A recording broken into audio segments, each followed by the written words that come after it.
Welcome, everybody. We're going to get started with some of this today.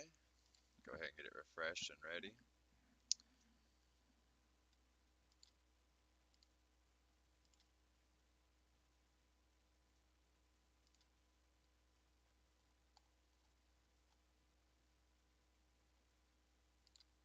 All right.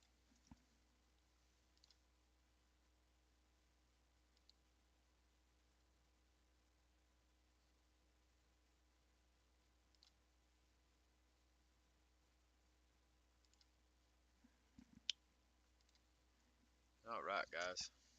Let's get at it. We're going to be doing types of backups next. Go ahead and get my drink in. Oh, man. I need to clean this table. It's kind of dirty.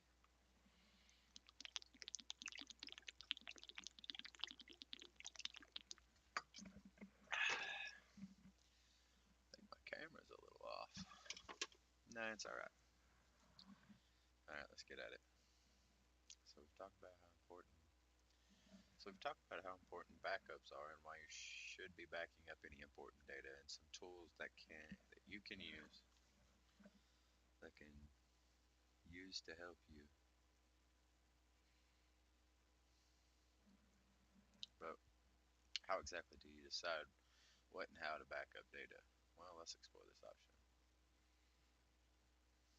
There's a couple of ways to perform regular backups on data that's consistently changing. You can do a full backup on a regular basis, which involves a copy.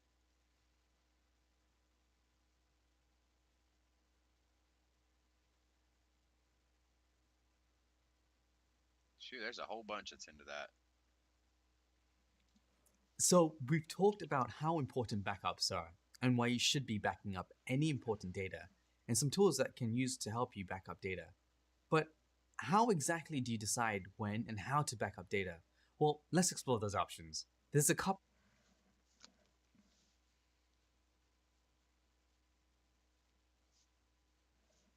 There's a couple of ways to perform regular backup. There's a COUPLE ways to perform regular backups. To reform regular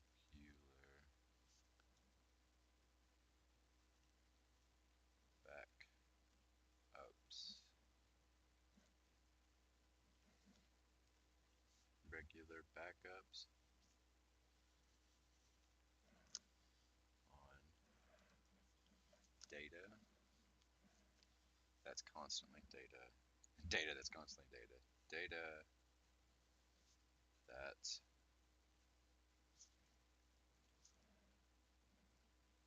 constantly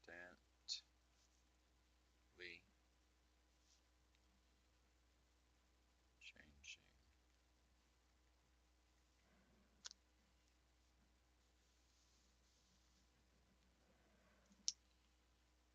You can do a full backup on a regular basis, which involves, okay, let's see what couple of ways to perform regular backups on data that's constantly changing. You can do a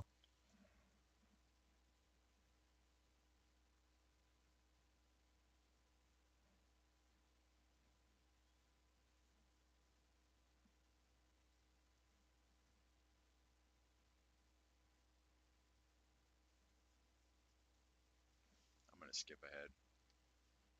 I seen something. A more efficient approach is to only back up files that have changed or been created. This is called a differential backup. Knew it. The advantage is that you aren't storing backups of duplicated. This is even more efficient in terms of both. While a differential backup backs files that have been changed or created, an incremental backup is when only the data that's changed in files is backed up. This is even more if one of these incremental backups is missing or corrupt. It bottom. might not be possible to recover data any more recently than the last full backup. Another drawback, but what do you do once you're backed by a giant 10 terabyte hard disk, which could work for a little while? But to recover data, another thing you should know about compressing backups is this means that space, but it's important to call out that when creating a backup, all the files and folder structures will be put into an archive. archives are useful for keeping files organized and preserving folder structure.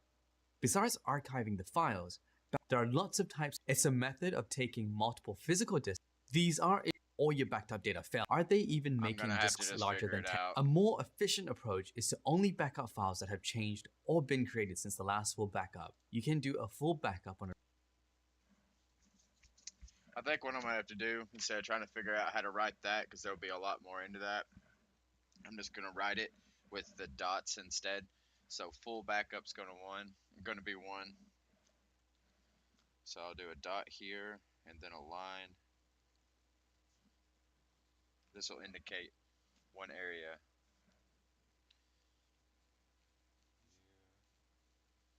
You can do full backup.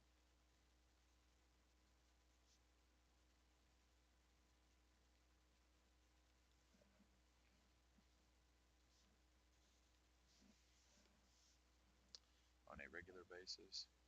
Oops, that's an O, not an A. On a regular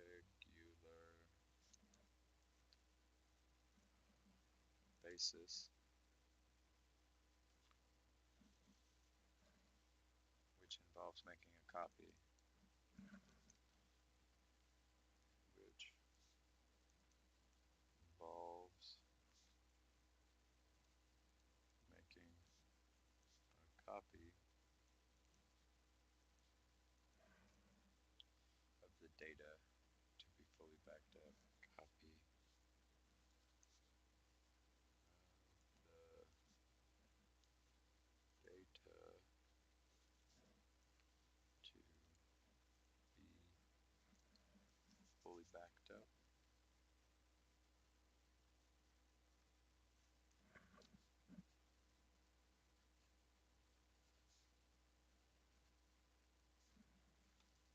Ah, shoot. I forgot to broadcast that I'm streaming. Dang it, give me just a second, guys. I keep forgetting all the technicalities that comes with streaming. It's too much for an old man like me sometimes.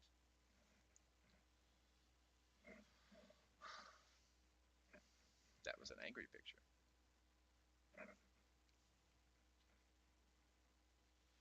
Post picture me streaming live now.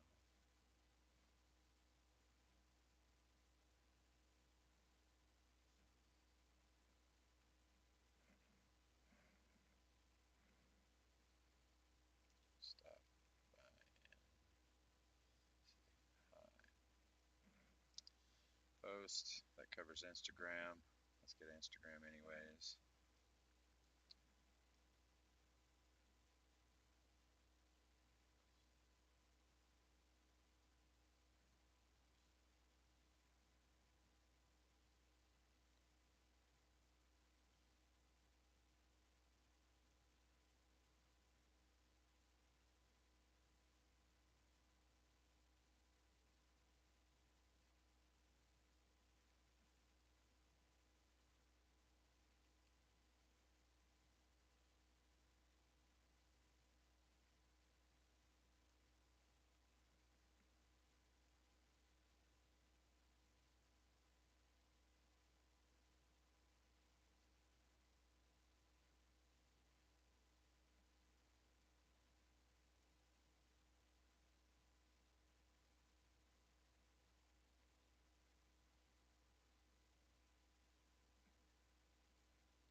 Why does all this always take so stinking long, dude? Oh, I didn't mean to put text in it.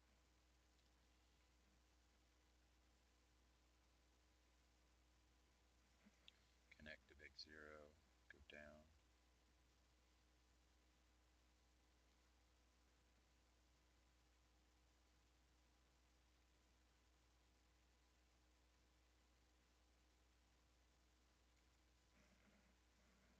Share. Alright. Posted.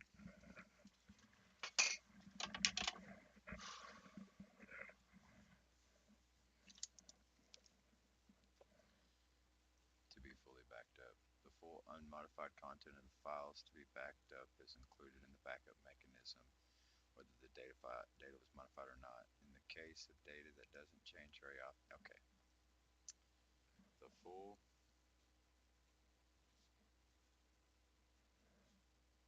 unmodified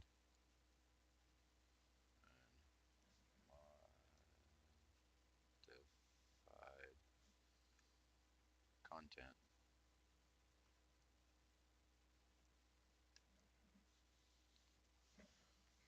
of all files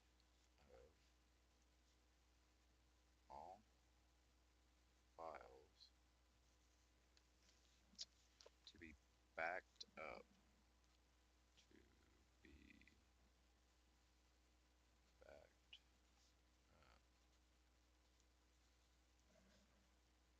is included in this backup mechanism.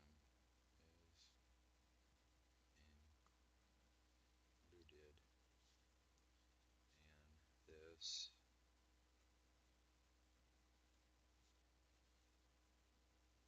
backup mechanism,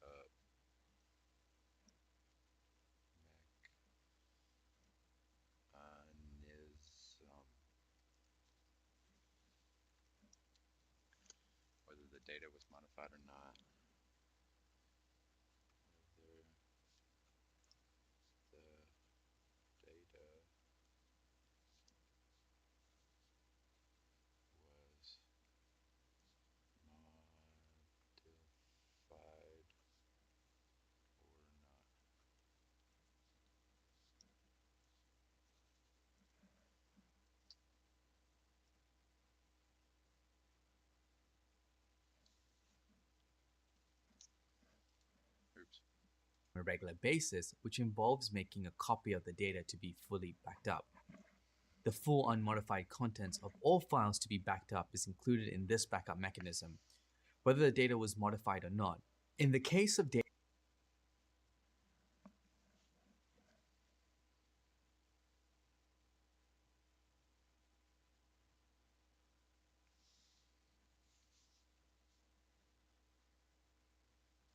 I'm going to put that down.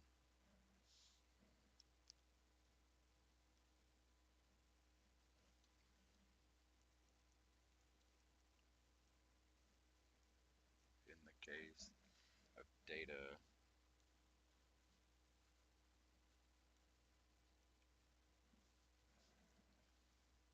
it doesn't change very often like operating system.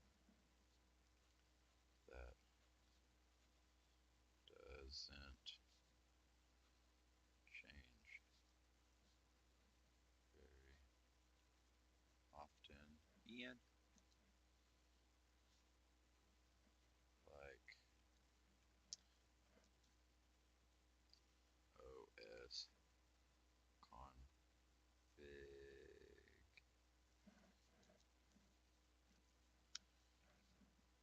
configuration files.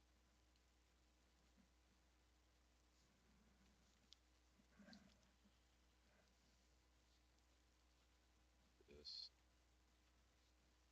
approach,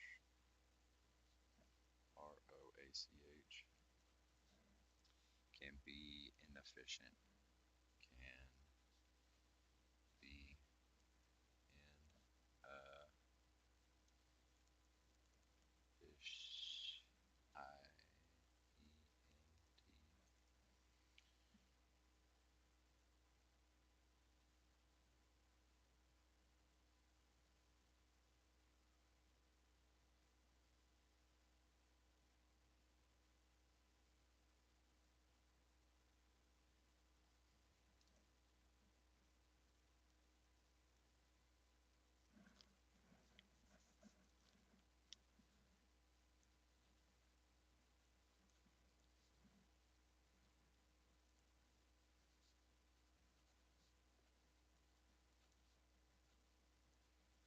Ellie? Yes.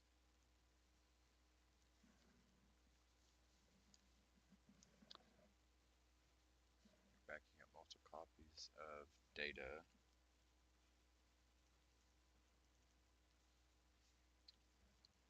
that isn't changed, which waste space? Huh?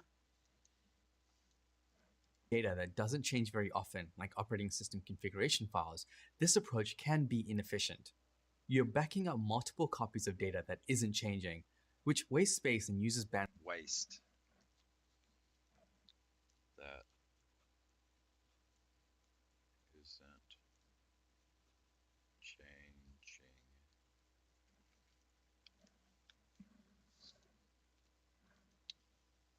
which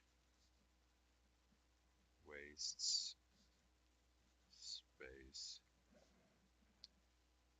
and uses bandwidth unnecessarily. And use, I don't know how to spell that. Man, band, W-I, yeah, I-D-T-H. Uses bandwidth unnecessarily.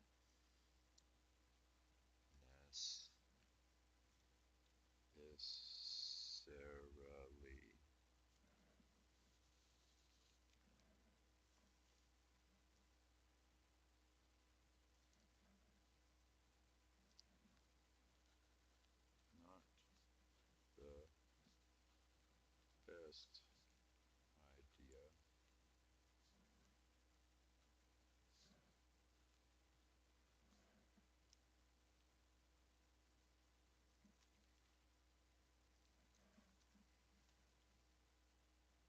Bandwidth unnecessarily. That doesn't seem like the best idea, does it?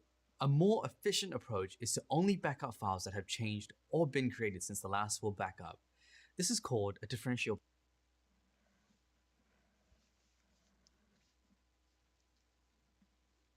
Oh no.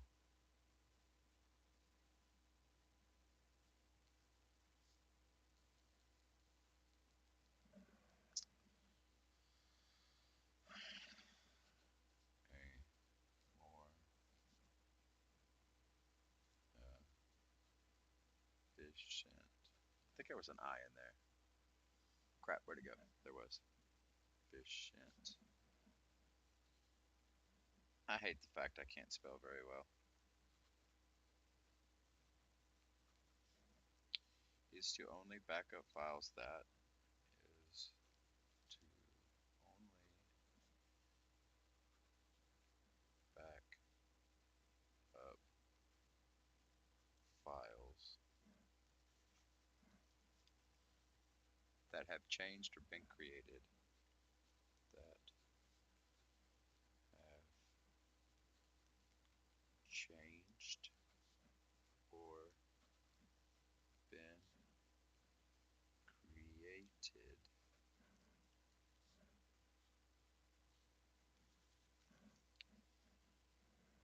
been created since the last first backup.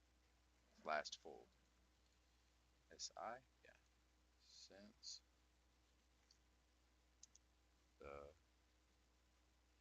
last full back up. Boy, that's a big one. Or been created since the last full backup. This is called differential backup.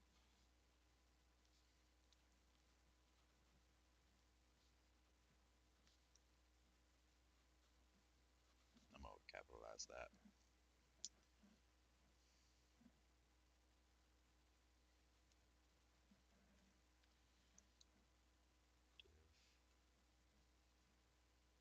Differential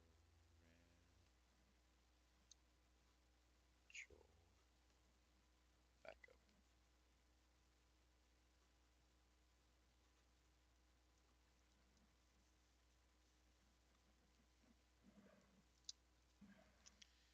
Already got my 2 o'clock drink. Backup. The advantage is that you aren't storing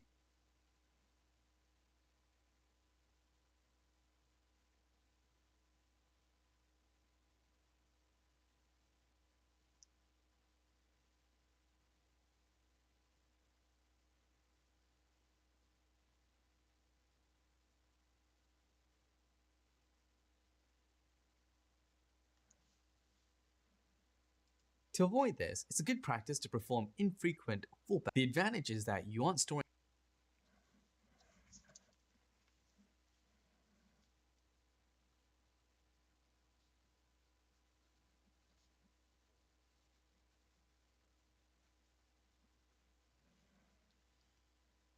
Got it right. That you aren't storing backups of duplicated and changed data. You aren't storing backups of duplicated and changed data. Oh, you aren't storing backups of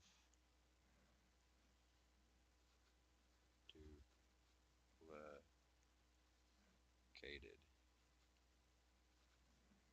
unchanged duplicated and changed data. Unchanged data.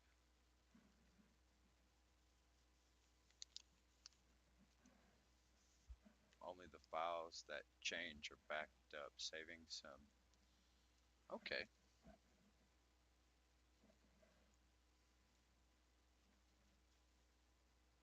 backups of duplicated, unchanging data. Only the file Only the files that changed. The files that changed are backed up. Are backed up, comma, saving us some storage space. Saving us some storage. Oh, my fingers. ACE. Can't write very well on the edge of this thing. I just put a line straight through it. And time to format the backups. And some storage space and time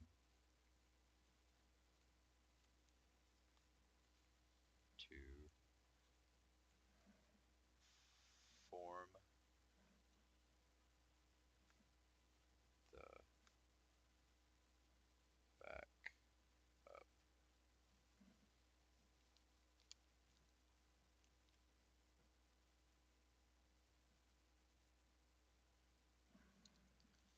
It's hard for me to notice these notations whenever I go into a comma. I wonder if I should start making them a different color. What do you think?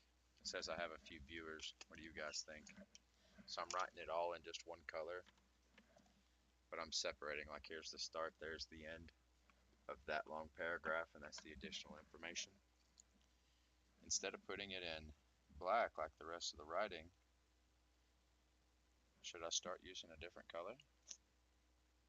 It wouldn't be too much effort. Let's do that. I guess on red I'll use, or on black I'll use red. Red will show up better. It seems to have an awful lot of purple though. I have just about as much red. Let's use red. I can see purple. What I can't see is red.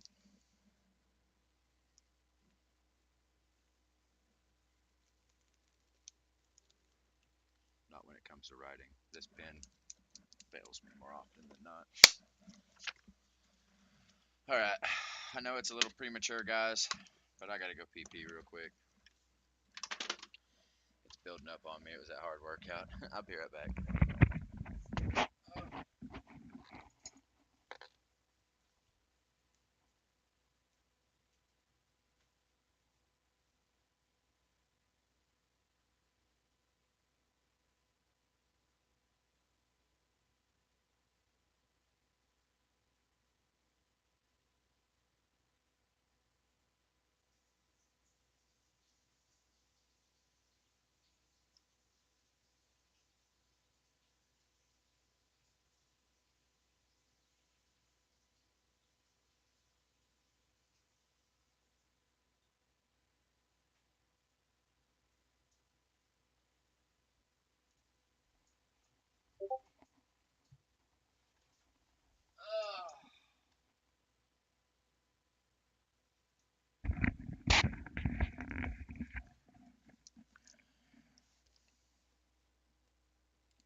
but you wouldn't want to completely stop taking full backups.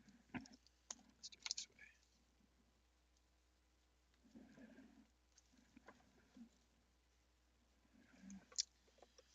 But you wouldn't want to stop taking full backups. Files that changed are backed up, saving us some storage space and time to perform the backup. But you wouldn't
Tracking.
Take up more and more disk space over time.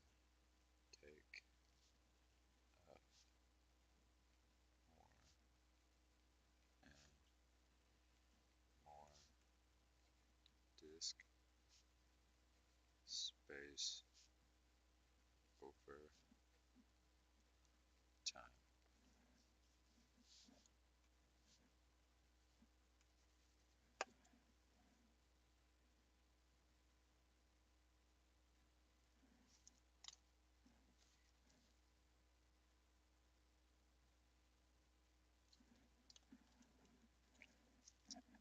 want to completely stop taking full backups. Over time, you'll wind up tracking and storing lots of copies of files that change a lot, which will also take up more and more disk space over time. To avoid this, it's a good practice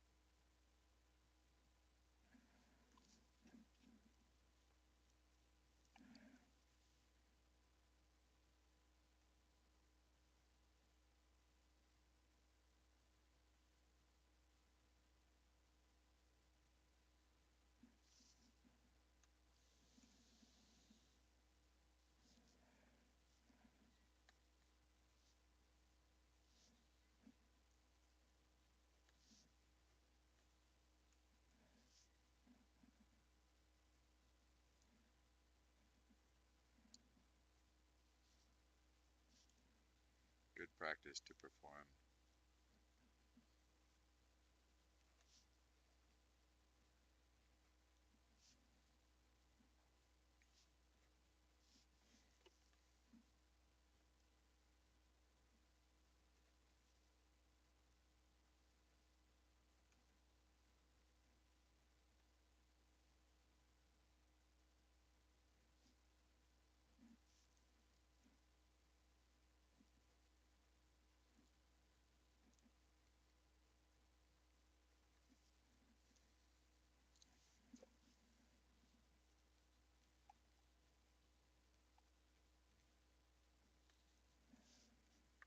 also doing more frequent differential backups, while also doing more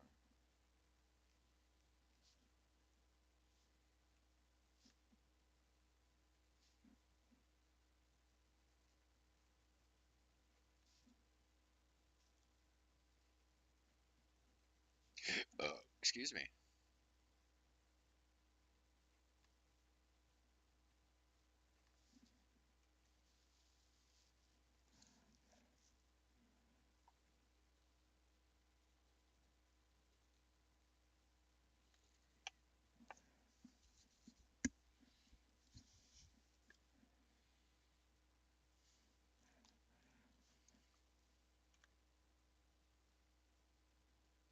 Yeah, red allows me to see that a lot better. Heck yeah, it was a good idea.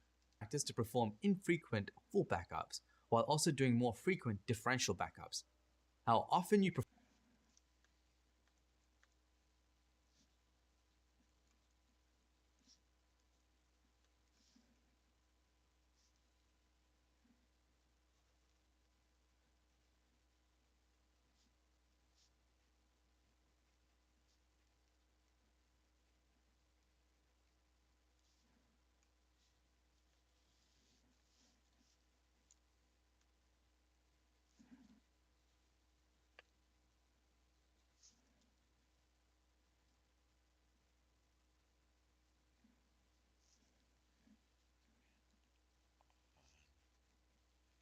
How far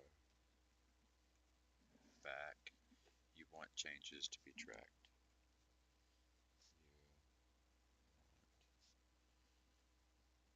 You want changes to be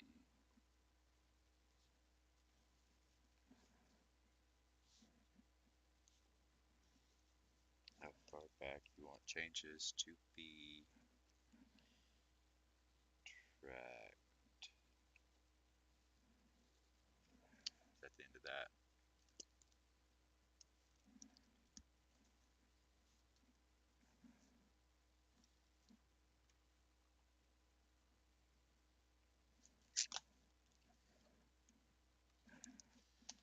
Alright. Let's see how far we gotta listen. perform a full backup will depend on how far back you want changes to be tracked. Let's say we perform full backups once every week and differential backups daily. In the worst case scenario, we'll lose close to 24 hours of data changes. That's not bad. Another efficient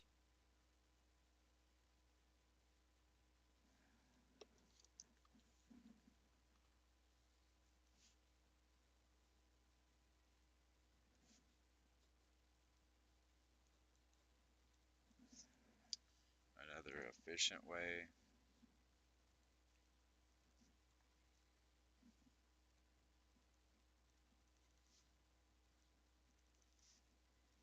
to back up changing data, way to back up changing data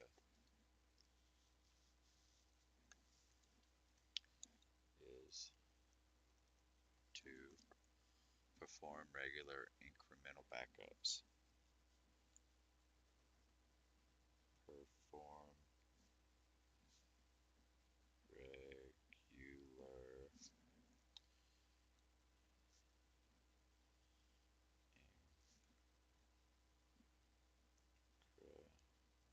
incremental backups.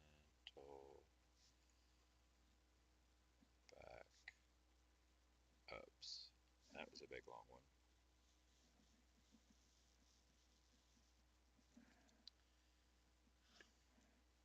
way to back up changing data is to perform regular incremental backups. I can't wait until I get to the very end. I'm gonna write that ways to perform regular backups at the very bottom. I'm gonna get it all knocked out, man.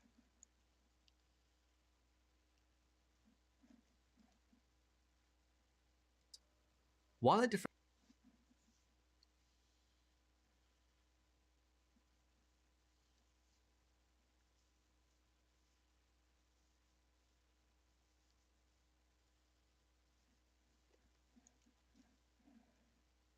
bigger words.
I gotta write all that in there.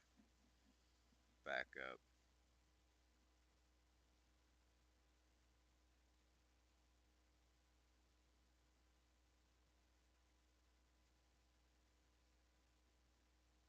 It goes all the way down here.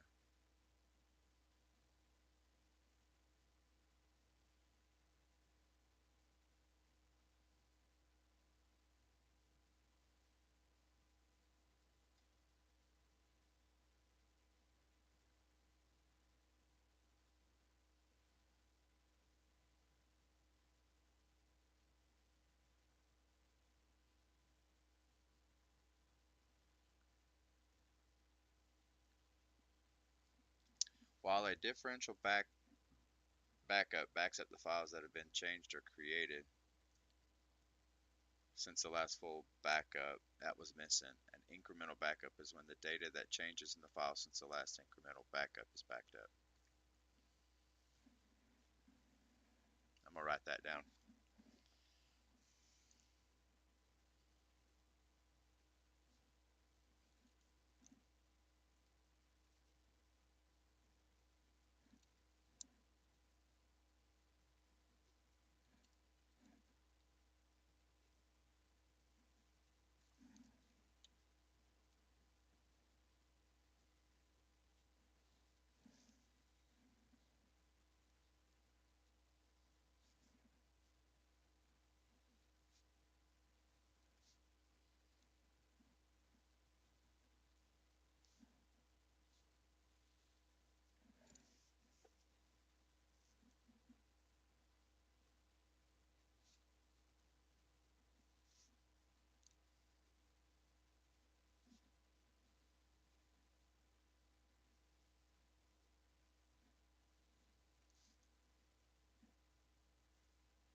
Is when only the data that's changed is when only the data that's changed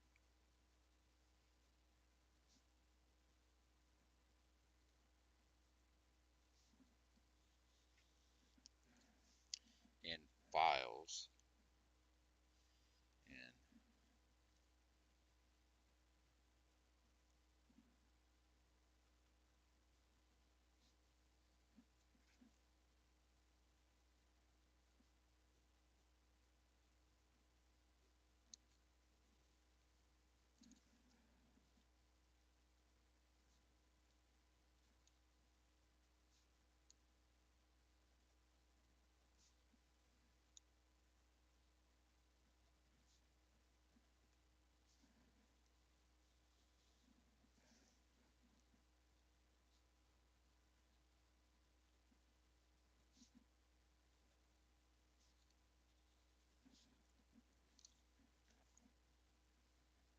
play it. Differential backup backs files that have been changed or created, and incremental backup is when only the data that's changed in files is backed up. This is even more efficient in terms. I can't believe they skipped all of that, dude. He straight up skipped it.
Down to one viewer, man.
Compared to differential backups.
terms of both disk space and time required compared to differential backups. Again, you'll want to use frequent incremental backups along with less frequent full backups. But because this approach only stores differences in the files that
It's possible.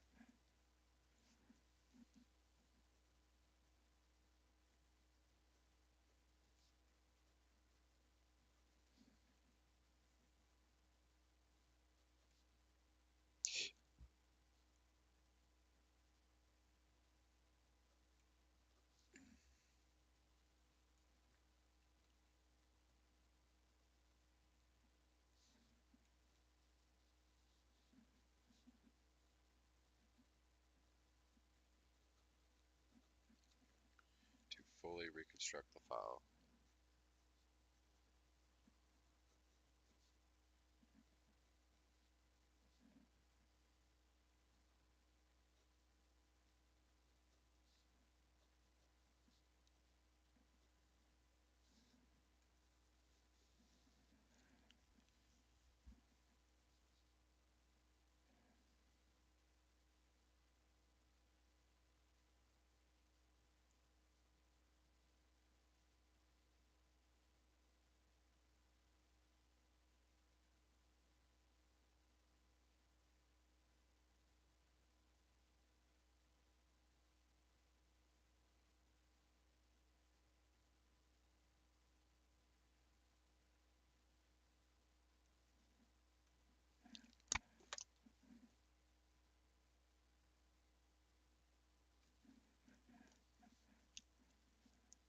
have changed since the last incremental backup, it's possible that all incremental backups are needed to fully reconstruct the files. If one of these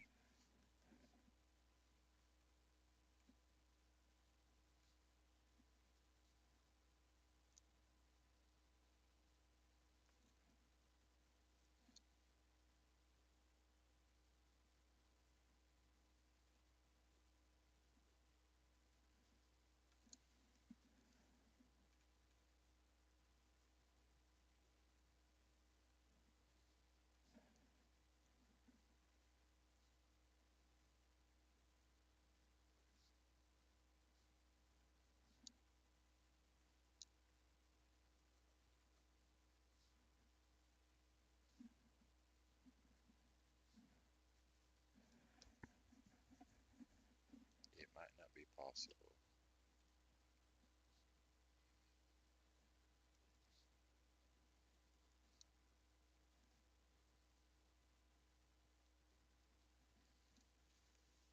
To recover data.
these incremental backups is missing or corrupt, it might not be possible to recover data any more recently than the last full backup.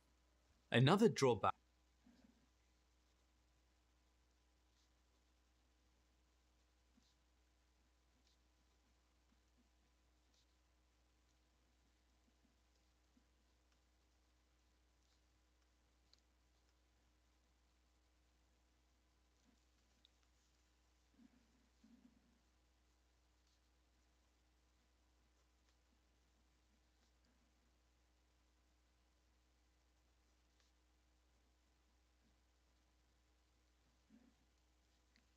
of backed up data, most recent version of backed up data.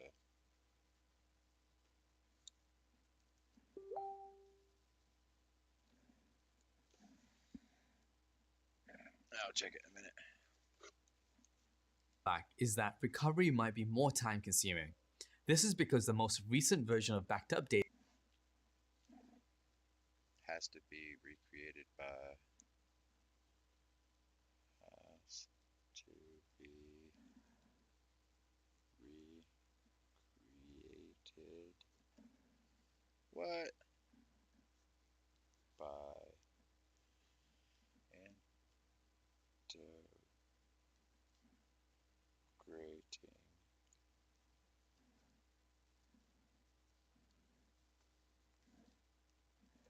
integrating the last full backup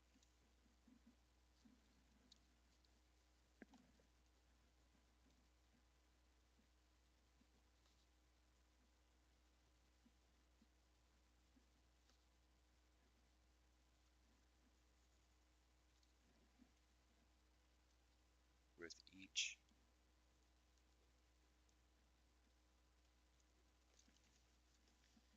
incremental backup that follows.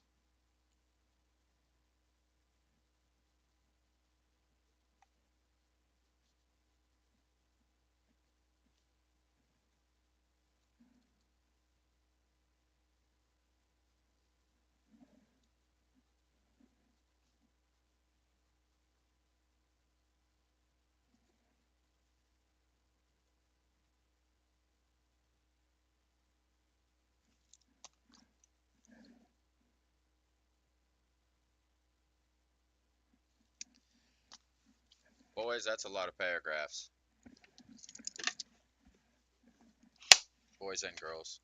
I don't have anybody speaking in my chat, so I don't know what the gender is right now. Don't want to get anybody's panties in a wad. Or briefs, I guess. To that matter, I don't really care. Get them in a wad. I'm in a rare mood today. I'm in a mood where I just don't really care.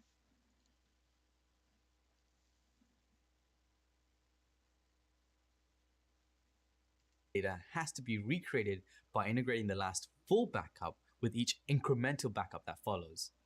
For super large files that are changing frequently, this could require a lot of time to process. One more thing backup systems can do to help save space is file compression.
Hey, ya Hex, I'm glad you made it. You are the only one that's been active in my chat today. I've had up to 4 viewers and nobody said anything. Don't give me a chance to talk or nothing, man. I just gotta do school. How boring is that? Entertain me. It's just part of the way kids do stuff now. They'll just lurk, be weird.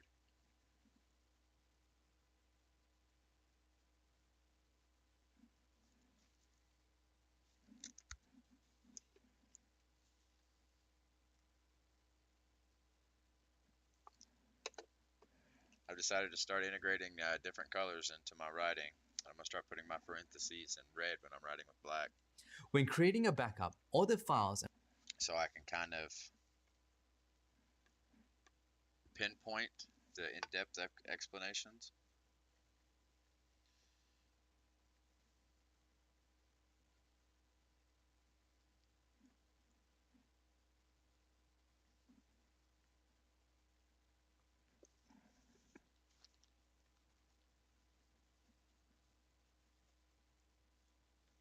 I hate it when this thing does that.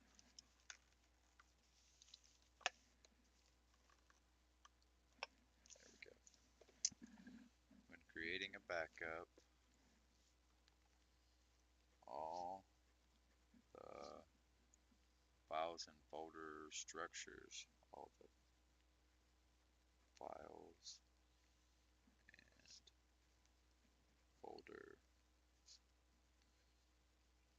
structures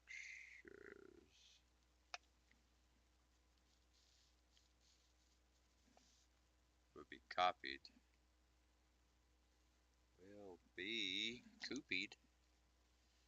copied, and put into an archive. I should probably highlight copied and put into an, yeah, an archive, archive.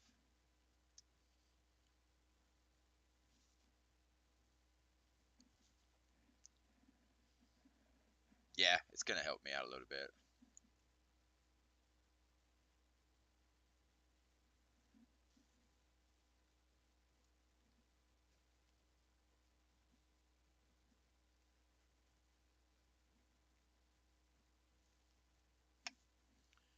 Archives are useful. I don't think there's an E in there, is there? Yeah. For keeping files organized.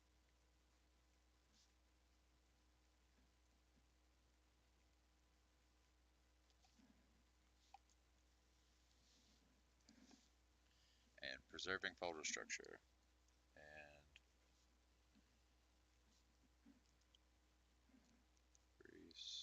preserving folder structure.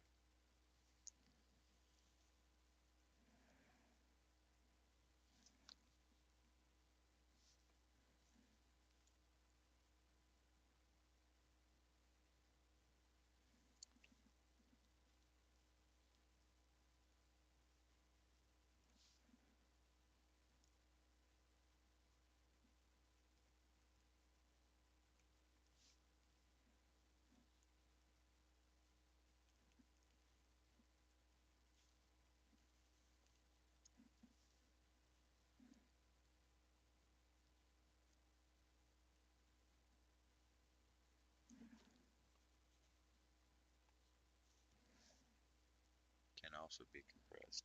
Can also be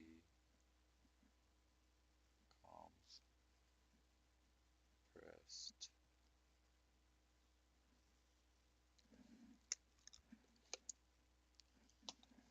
Forgot to put my period.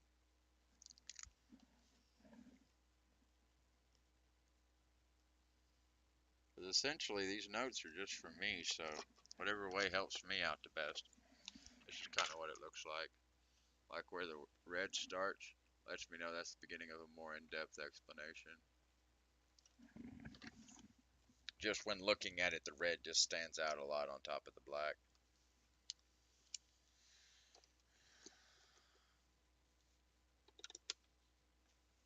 And folder structures will be copied and put into an archive. Dang, it's already 3. Archives are useful for keeping files organized and preserving folder structure. All Besides, right, so I did 3 minutes in an hour. That's not bad. Still rocking 6 for 2 hours. Oh, all right, it's time for me to get some food. I'll be right back.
For some reason, I've got the biggest urge that I'm going to drop this, or feeling, or something. I don't know how to describe it. Oh, I just feel like it's going to find the ground before it's over with.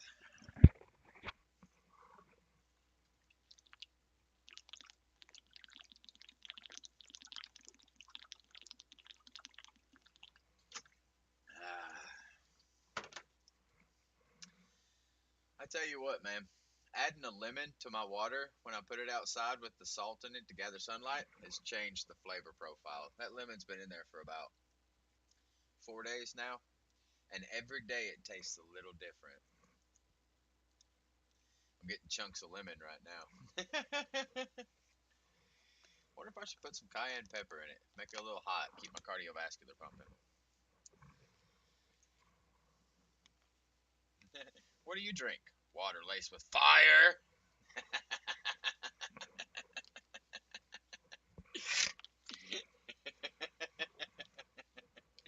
I may try that tonight. Do like a sprinkle or two in my water of cayenne pepper and see what it does. Don't go overboard because I don't want to have to clean my bottle every freaking day. But I think I'm going to try it. If I can remember to try it, I will. I already put cayenne in my coffee, and that really helps me wake up in the morning. Gets my cardiovascular woke up pretty quick. Eliminates the male problem in the morning.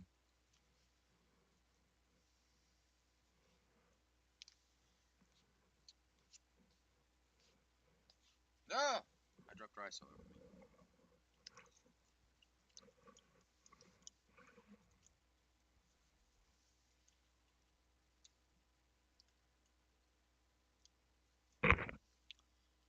In between the Dr. Peppers, so you're drinking 98 ounces? You're almost there. Well, that's technically a gallon, I think. With the extra 36 ounces, you'll be at 120. Well, 128. Is it 128? Yeah, it's 128 for a full gallon. Or is it 120? And I just drink too much. I think it's 128. How many in a gallon? It is 128. Okay. So you're almost there. With your 3 Dr. Peppers, you're getting your gallon of water consumption. It's well, it's not a gallon of water, it's a gallon of fluids. Uh, it's a good start. Or I shouldn't say start. You're about midway through it. You've eliminated a lot of Dr. Pepper. Good job, Hex. I know Dr. Pepper's tasty. I keep a mini fridge upstairs with Coke. Trust me, I know how hard it is to let go of your first or your favorite drink, but it's a requirement. Fun fact I just learned recently is that for every sugar beverage you drink daily, you increase your chances of depression by 23%. If you include 2 sugar beverages daily instead of one, it goes up to 52 or 53. It just keeps getting worse. For every sugar beverage you consume on a daily, just a single, there's only 120 calories in that thing, but it will mess you up. It's the sugar in it.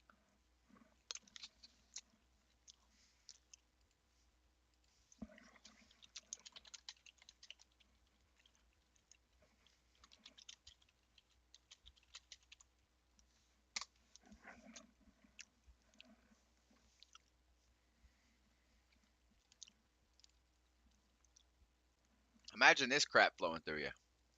That's what it looks like under a microscope in your system. At a more molecular level, it starts getting pointy. There we go. At a more molecular level, it starts getting pointy. And that's flowing through your blood. Sugar is an inflammatory. This is why I'm trying to get you off of it. It's very bad for you. And I'm not saying I'm any better. I consume sugar quite frequently. I'm just as bad. But this is what it looks like. Then when it gets even smaller, here we go. Sugar crystals. Then it looks like that. Like I like to refer to it as a sea urchin without the ball.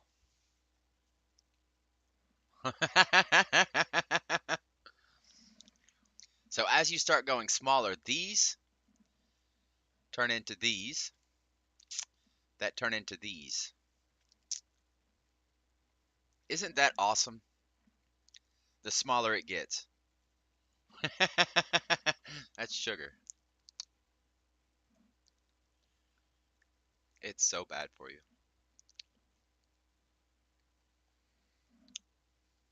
That's why I want you off sugar, Hex. I'm not trying to eliminate your favorite beverage. I'm just trying to get that poison out of your body. We're meant that there's a reason why the sugar we consume now, the processed stuff, gets turned to fat first instead of energy, is because processing it makes it look like that. When you get natural sugar in your system, it looks and acts a lot different. So like natural sugars from like fruits and stuff. Now, mind you, we're not supposed to eat sugar as frequently as we do in our daily life. I was eating a bag of nuts yesterday and sugar was the third freaking ingredient in it.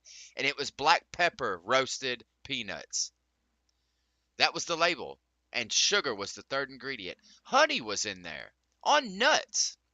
Sugar is everywhere in our life. Try to get it from a natural source.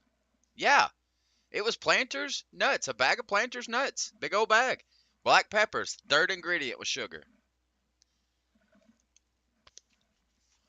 I don't know if you know this about the nutritional facts, but when it starts naming them in that big long order, it always names them by the highest concentration. So like the first thing you see, there's the most of that in it. And the second thing you see, second most of that in it. So on and so forth. So by it putting sugar third on the list, with honey included, it putting sugar third on the list, that means sugar, just regular old refined sugar, was the third most used ingredient in that. The most quantity used. And then they added honey to make it extra sweeter. I was telling Tiffany when I took a bite out of it, it's like, this is more than just black pepper. This tastes really good. And we got to read in the back, and sure enough, it was honey. Honey and sugar in it.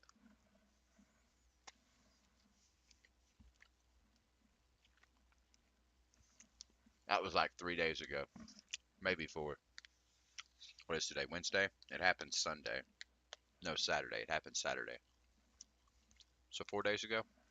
Today would make 5.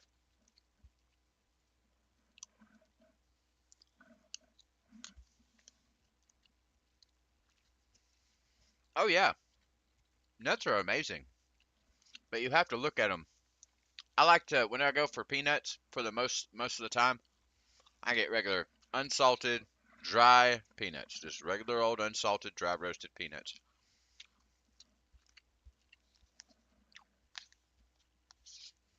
You can add salt to them after you get them. Just bake them with a little bit of salt on them, and then you get in them. You ain't gotta bake them for long.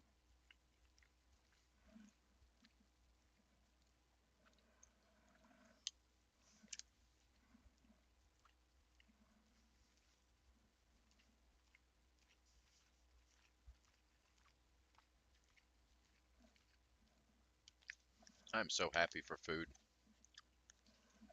Sometimes I get pretty hungry, dude.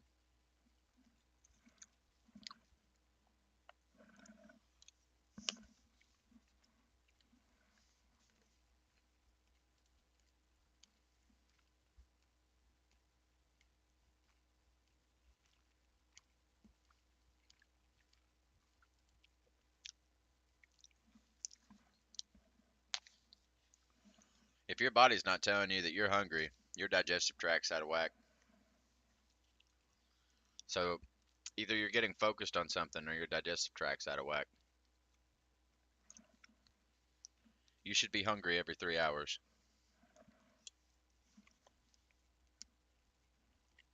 I'm starving by like 2.5 most days.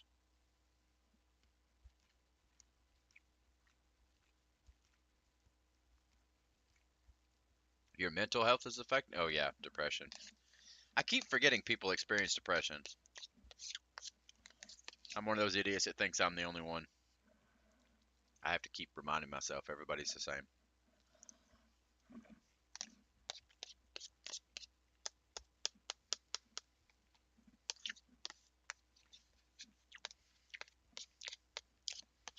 At least my intrusive thoughts don't win anymore. I say that, but then I licked Tiffany's eyeball yesterday.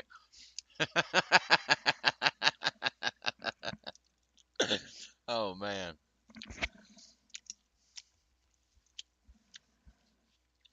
Yeah, good news is most people have depression for a reason. I shouldn't say that. There's no scientific fact to this, but I feel that depression is put there on God to help you deal with whatever you're going through. Say you go through something hard and it's crushing you. He's like, oh, okay. Well, here. Now this is going to make you sit there and think about it. Now think about it and heal and get better. Be stronger.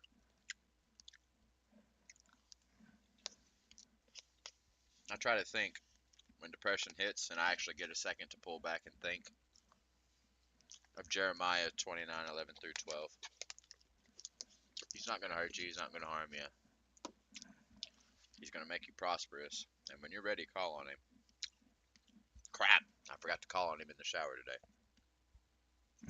Dang it. I was too distracted having a whole scenario in my head. A whole scenario that probably won't even happen.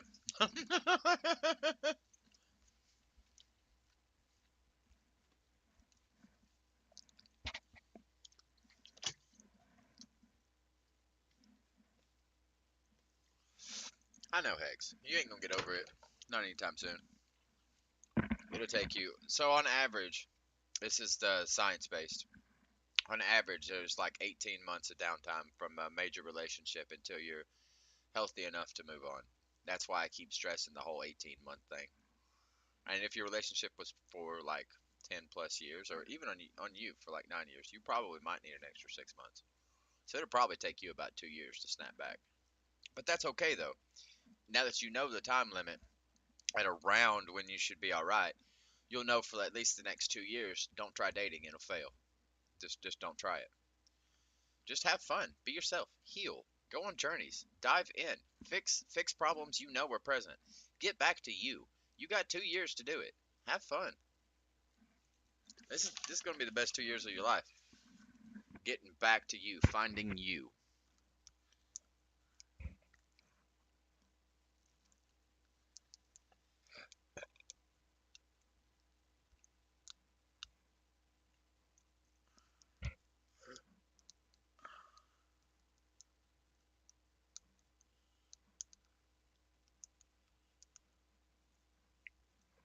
I'm such a clean freak. I gotta clean my teeth after every time I eat. I can eat a boiled egg, and I'll clean my teeth. There ain't no way a boiled egg is staying in my teeth. It's too soft.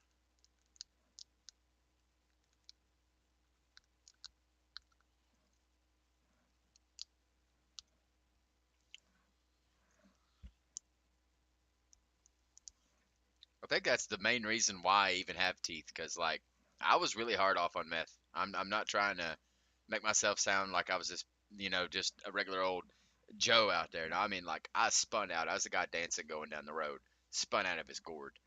And the only reason why I still have my teeth is because I refused to not brush them.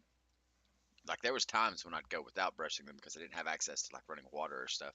But as soon as I could get around brushing, I'd brush them. And because I'm so high and spun out and stuff, I'd be brushing them 2, 3 times a day. It's also the reason why they're smaller. I can feel they're much smaller.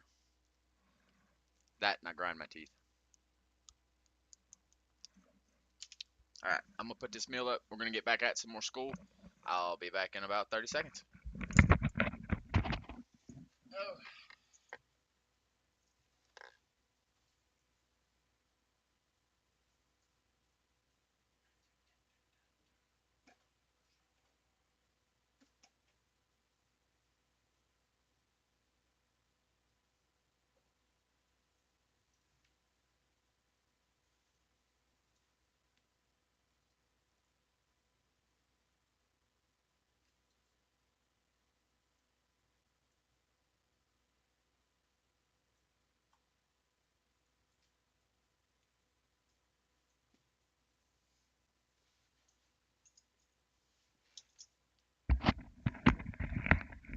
Oh, all right. Let's get my nicotine loaded back up. I gotta wipe it off every time because my spit's slick. There we go.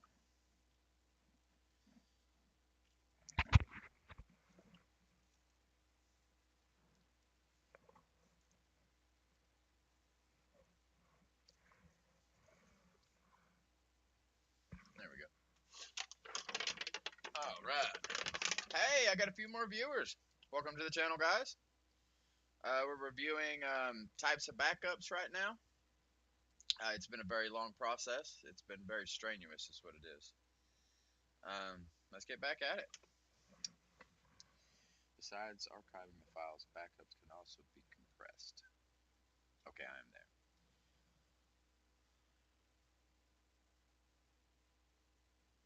As archiving the files, backups can also be compressed. This is a mechanism of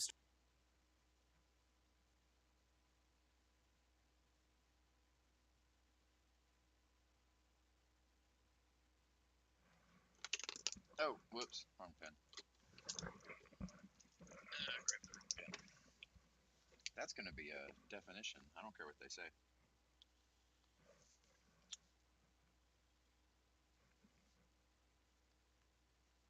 Calm.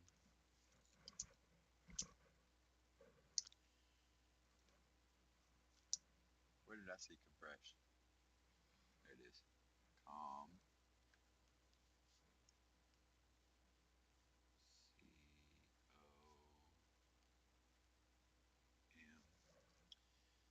CompressionRESSION.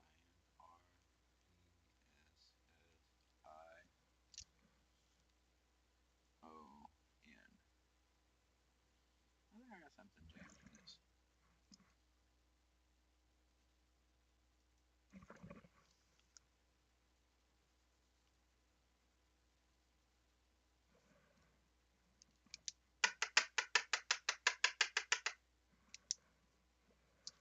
Compression.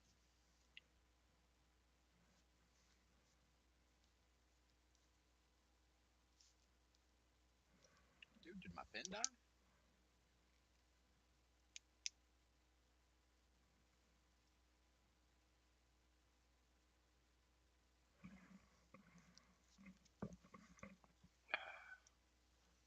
Probably. Probably. I'm having a few issues. It's writing awfully light, like it's trying to die, but there's ink in it.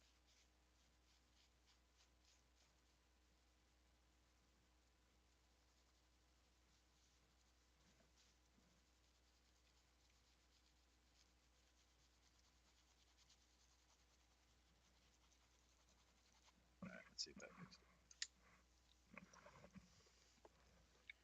This is... no, it didn't fix it. Dude, I lost my black pen. lighter.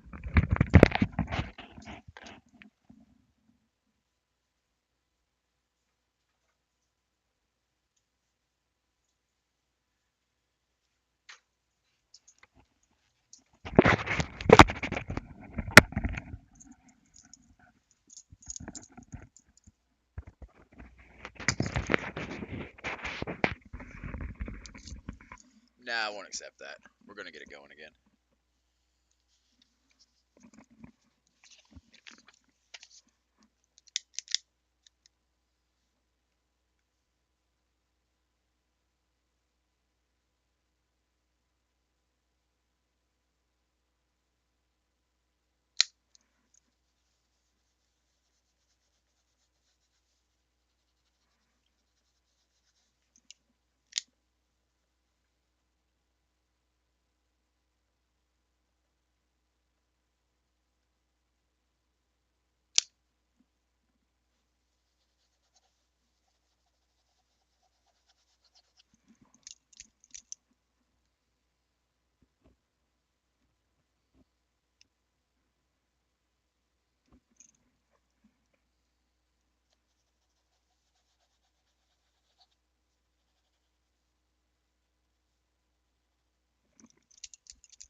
Fire. Yeah. I'm able to get it working for just a split second, but it's trying to die on me.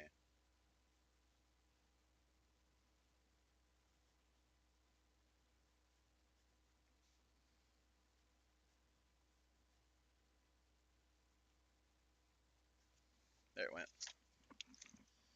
Just a little bit of fire to fix it. Oh. So let's retrace these. Now that my pen's back. This is uh,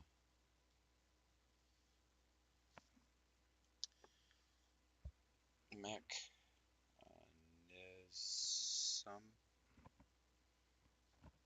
of storing the same data, the same data while requiring less space by using complex algorithms. While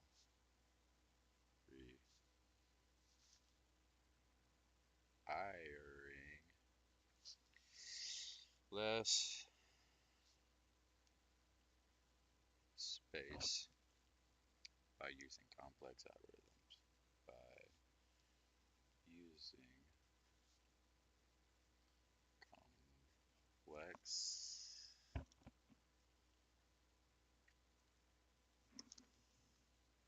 algorithms.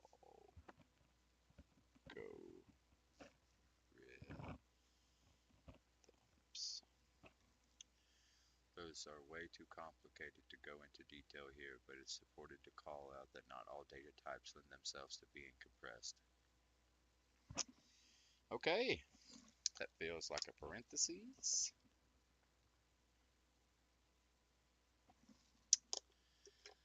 All right. Storing the same data while requiring less disk space by using complex algorithms. Those are way too complicated.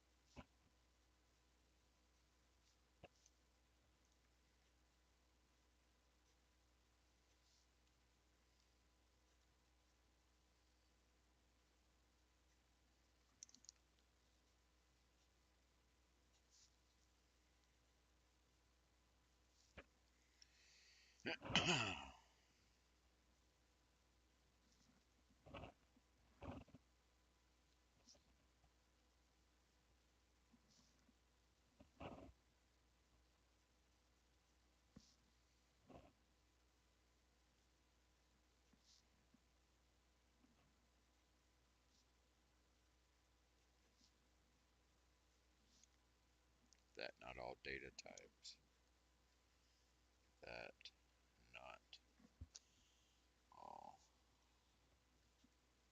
data types lend themselves to being compressed. Lend themselves to being compressed. Yeah, my black one's trying to die on me. I'm gonna have to give it up for today. Let's put it up here. The reason why it's dying maybe because it's not in an up and down position. Let's switch up.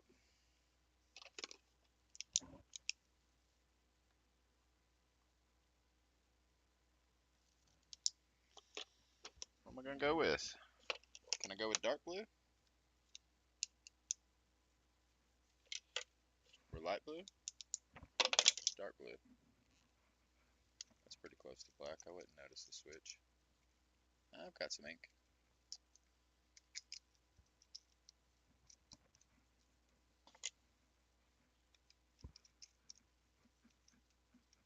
I got more ink in light blue. Let's switch to light blue. Dang. This one's dead. Where'd my black one just go?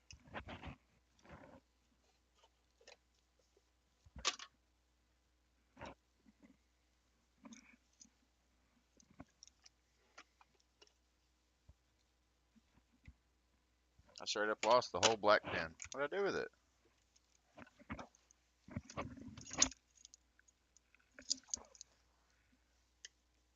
Oh, I remember what I done with it.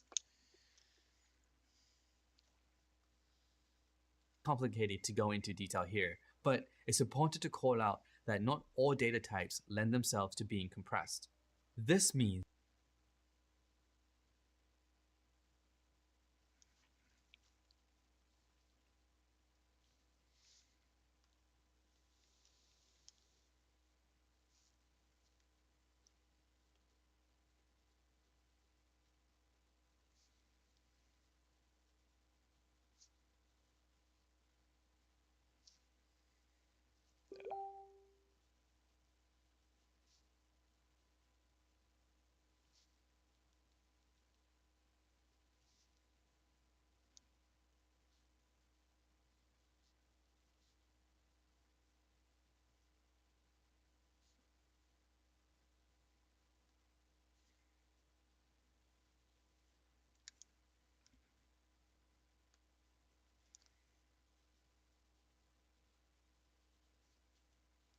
On what you're backing up. On what you're backing up.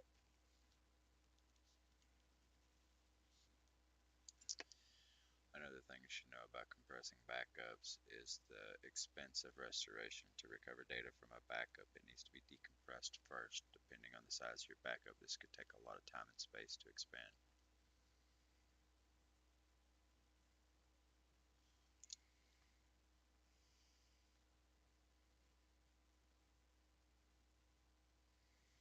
Let's go down here.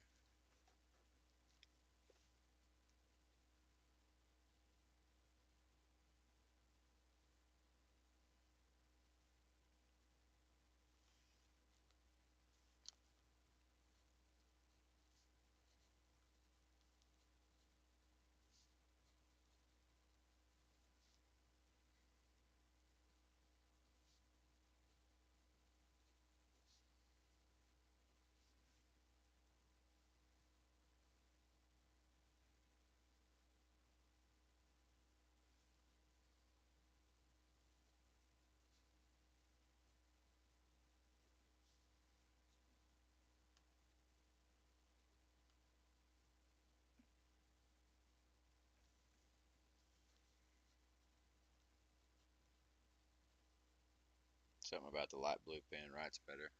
Maybe because it's newer.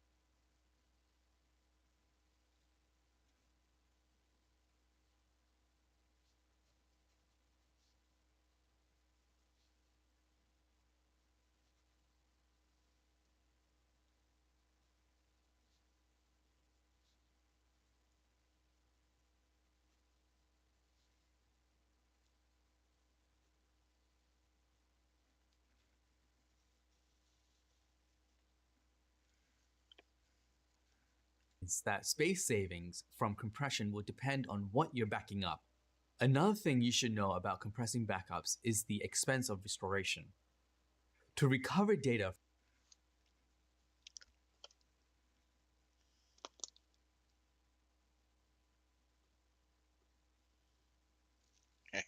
Red's gonna show up real good in this blue. To recover data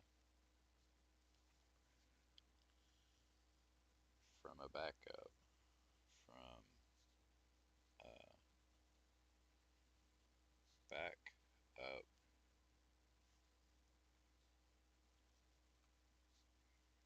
it needs to be decompressed first.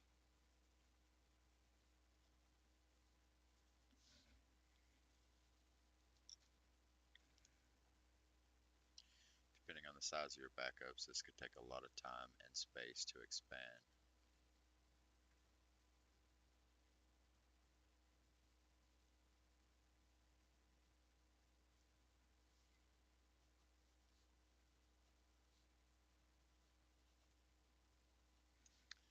Depending on the size of your backups. On the size of your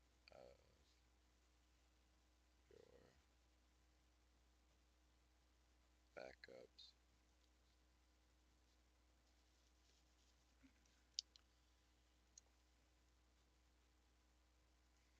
this could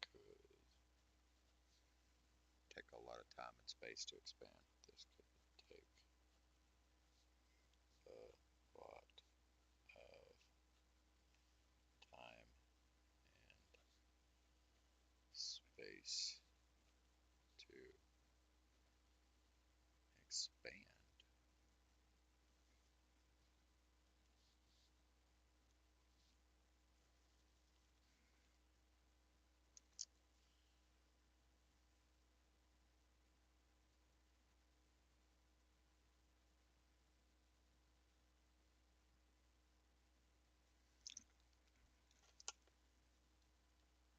I love it when he talks all rambly like, you could. Oh yeah, check this out. From the black to the red, it's a little noticeable. Then you go, boom, that's noticeable. So that's noticeable. So it's a little bit, boom. I mean, the bottom ones are just a little bit thicker, but that red shows out in that blue. You can use a commercial, I forget what NAS stands for, network authorization server device, or configure a fast server with a large amount of disk space. Whatever you choose to store your backup data, you need a lot of space. You could go out and buy a giant 10 terabyte hard disk, which could work for a little while, but what do you do when your backup data grows to fill that one disk? Are they even making disks larger than 10 terabytes yet? Another thing to worry about is what you do if one disk coding on your backed up data fails.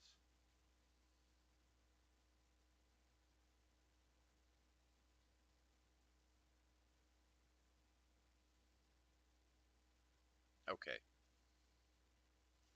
so I gotta go all the way down to from a another. backup, it needs to be decompressed first. Depending on the size of your backups, this could take a lot of time and disk space to expand. You can use a commercial NAS device or configure a file server with a large amount of disk space. Wherever you choose to store your backup data, you'll need a lot of space. You could go out and buy a giant 10 terabyte hard disk, which could work for a little while.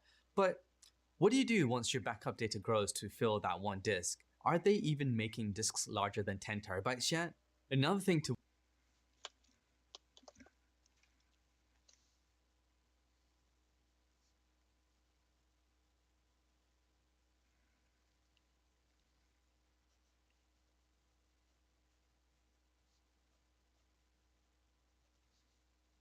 worry about is what you do.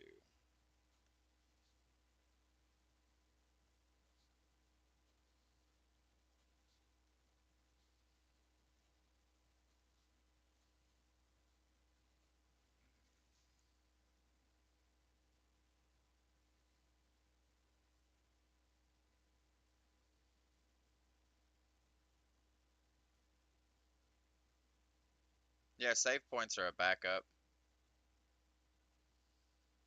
Or share points are a backup. No, they're not. That's a local domain. Share points is a local domain, so you'd have to talk to your administrator over your local domain, your administrator, your system administrator, and see what they do for backups. It may be independent. I don't know. You work for a large corporation. They've probably got a data center. I mean, Regions is pretty stinking big, man. There's Regions here. I think there's 2 Regions within 5 miles of me. You do if that one disk coding. If that. To worry about is what you do if that one disk coding all your backed up data. If that one disk coding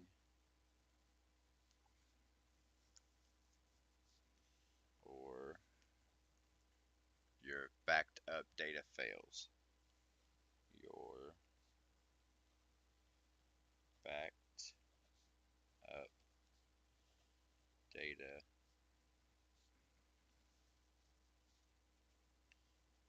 fails. Yeah, they've probably got a data center. Probably a very large data center in Regions.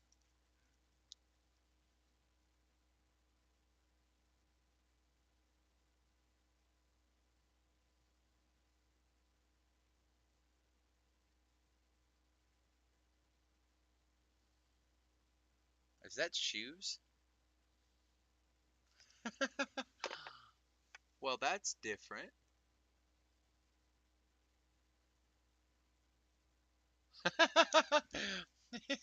Oh, those are guns! RMRF, the production database.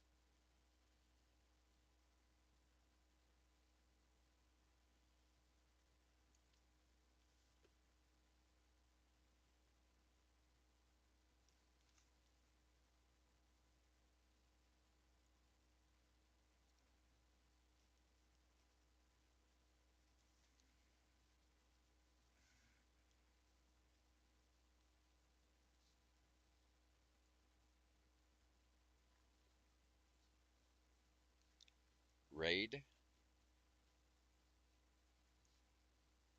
array.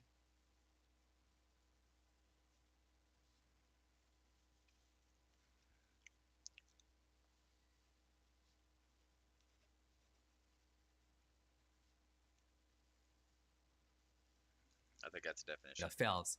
Yikes, that wouldn't be good. These are issues a RAID array can address. RAID stands for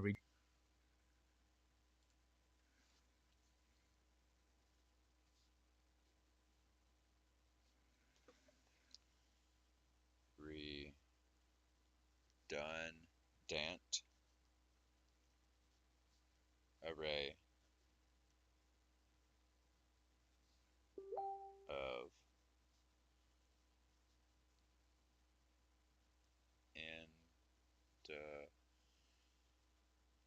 independent disks or RAID.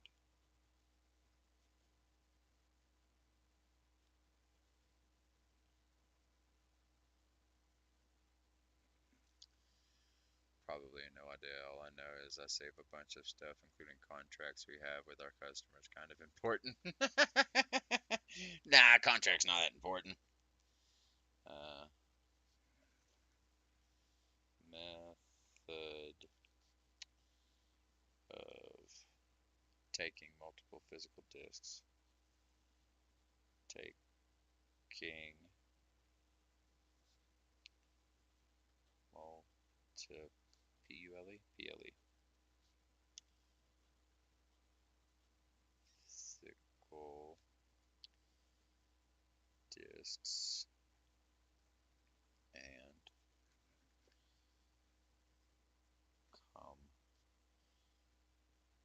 combining them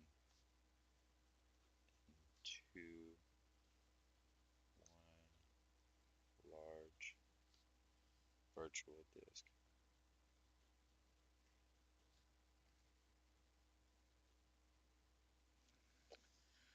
Redundant array means that if you have 4 hard drives, each 1 terabyte, a RAID 10 might have it, so you can use 3 terabytes, and the last terabyte is used for redundancy. This means you can lose one of the drives and it will not damage any data.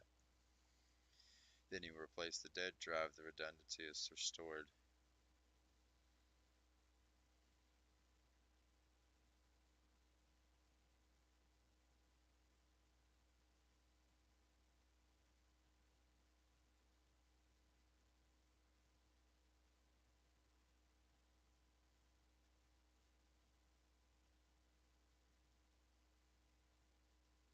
Okay, so kind of like it stores a backup on each disk, taking up a certain amount of space.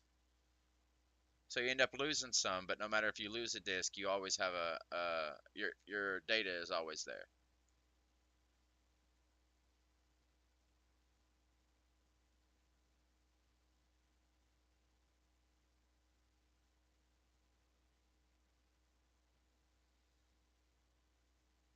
That's kind of smart. I mean, it's the most. It's definitely the most. You're storing a copy of the entire system on each drive, but combining them in the same process.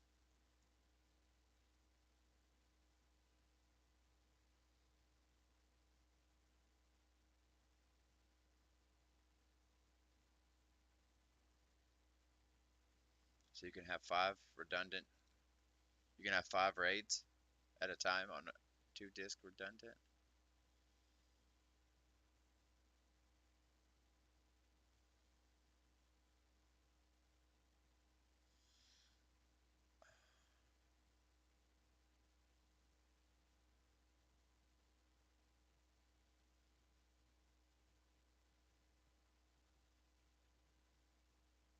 I don't know the benefit of making 2 disks redundant when you jump up to 10, except for maybe the added security. You could lose multiple disks at once and you'd still have your data.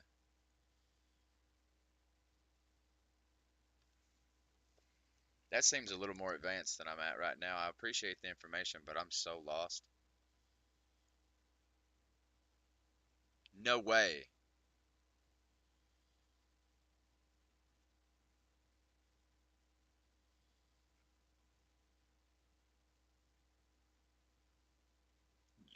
No way. Disks die in batches?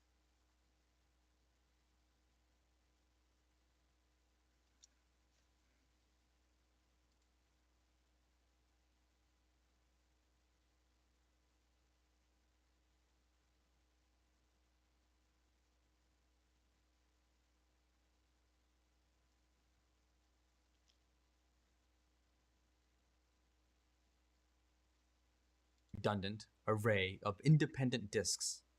It's a method of taking multiple physical disks and combining them into one large virtual disk. There are lots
How long does the restore take from a redundancy? Like, I read a little bit into it.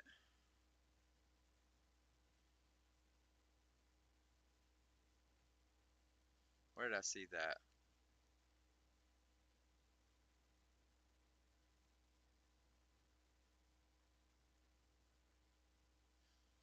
Here we go.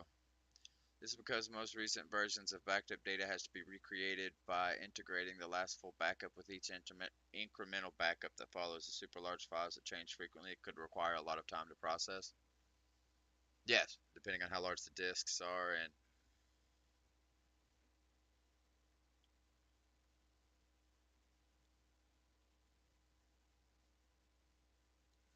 Jesus.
At work, we run 24 terabyte disks and 2 batches of 10 with 2 disk redundancies.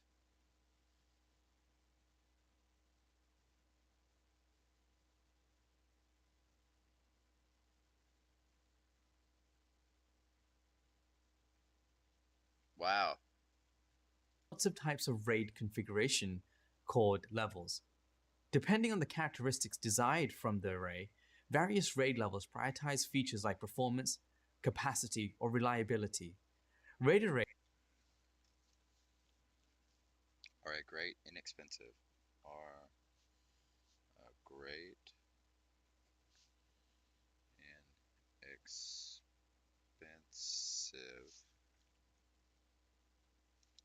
Heck yeah. Way of creating a lot of data capacity.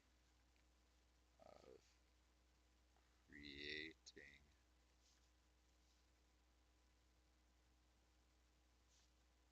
a lot of data capacity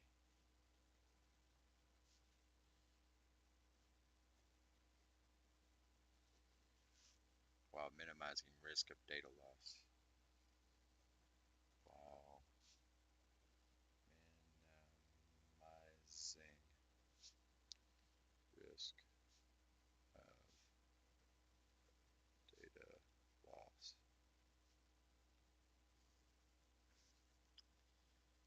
In the event of disk failure. In the event of disk failure.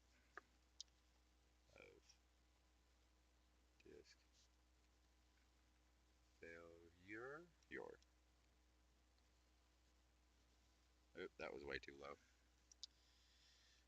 RAID 0, for instance, has no reliability. It's just slamming 2 or more disks as one and essentially combining their speed. Oh, there's different raid levels.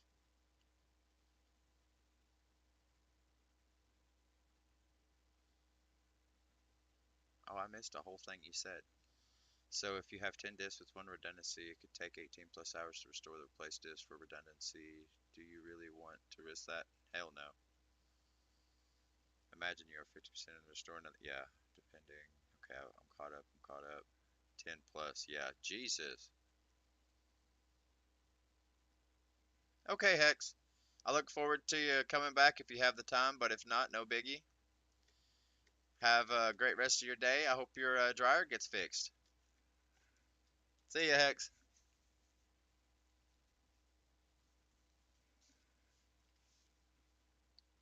They can even be flexible enough to allow future growth and disk capacity.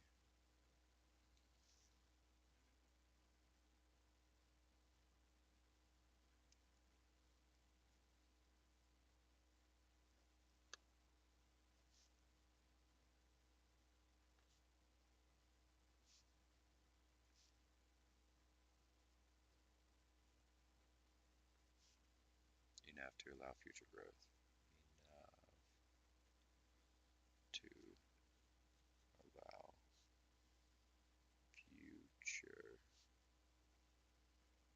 growth in disk capacity and disk capacity. Heck yeah.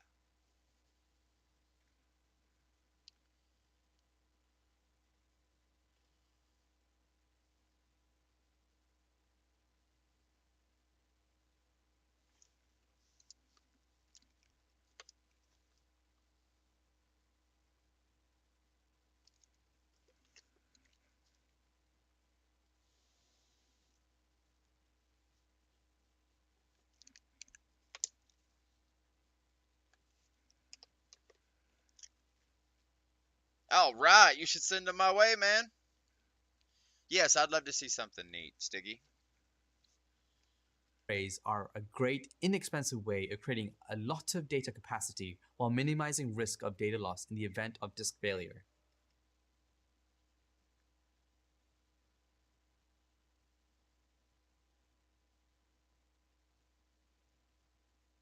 Hell yeah, dude. I don't know who your favorite streamer is.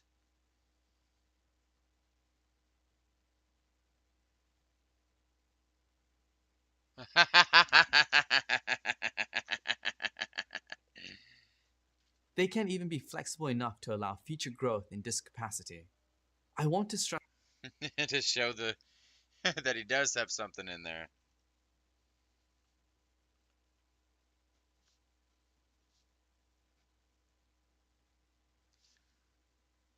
The fact that RAID isn't a backup solution.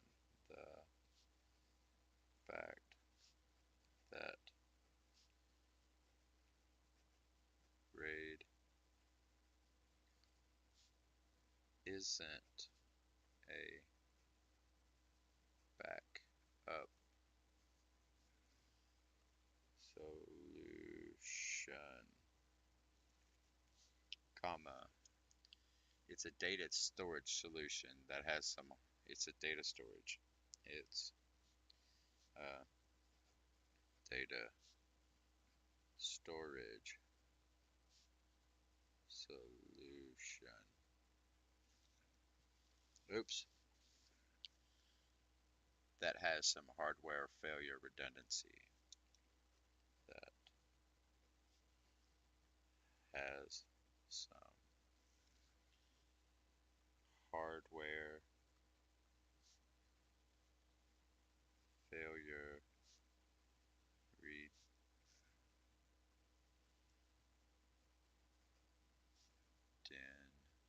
and C.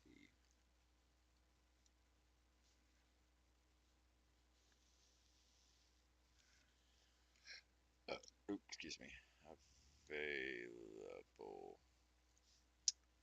in some of the raid levels. In some of the raid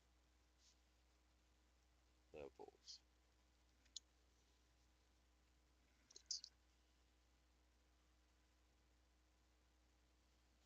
Is that the streamer? I don't know that streamer either. My vision's really bad. Those things are really small on my screen. They're like this big, so it's really hard for me to make them out. They might even be smaller than that.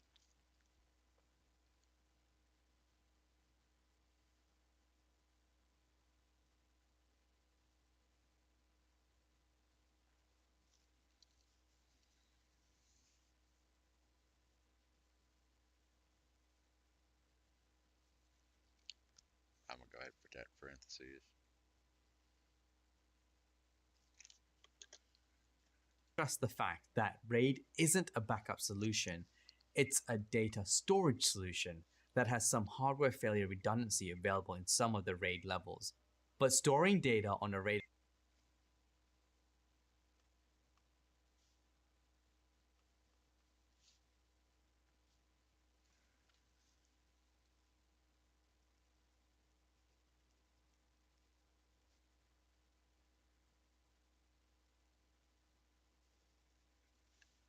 Doesn't protect against accident.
Heck yeah.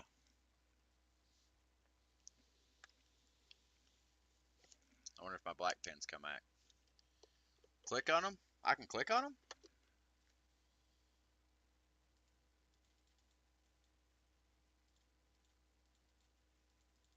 Nah, it won't let me click them. I'm not going to click old boy's link up there.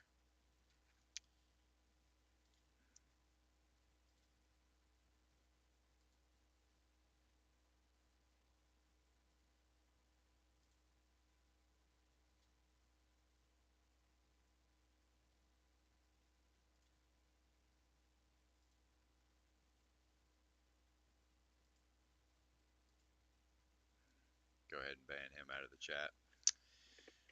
Alright, man. That's it for this video. I'm going to get up and go RAID pee-pee. doesn't protect against accidentally deleting files or malware corrupting your data. This is so important that I'm going to say it one more time. RAID is not a replacement for backups. Thank you, sir.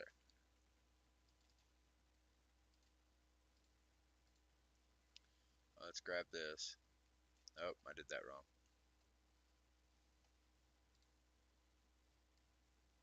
I'm still grabbing it.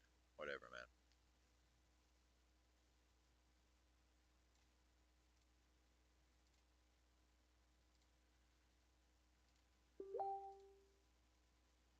I'm getting blowed up on something.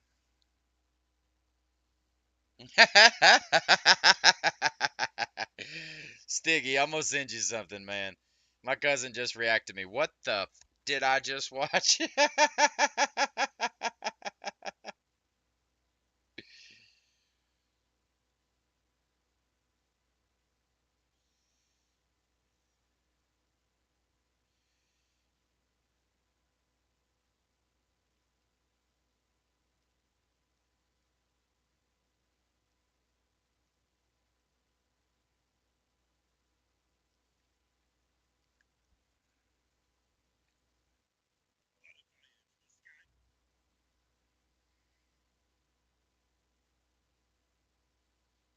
Why are you so far down this? Do I not talk to you enough? I hope you got Facebook, because that's hilarious. Alright, man, I'm gonna go pee real quick, get my drink. I'll be right back.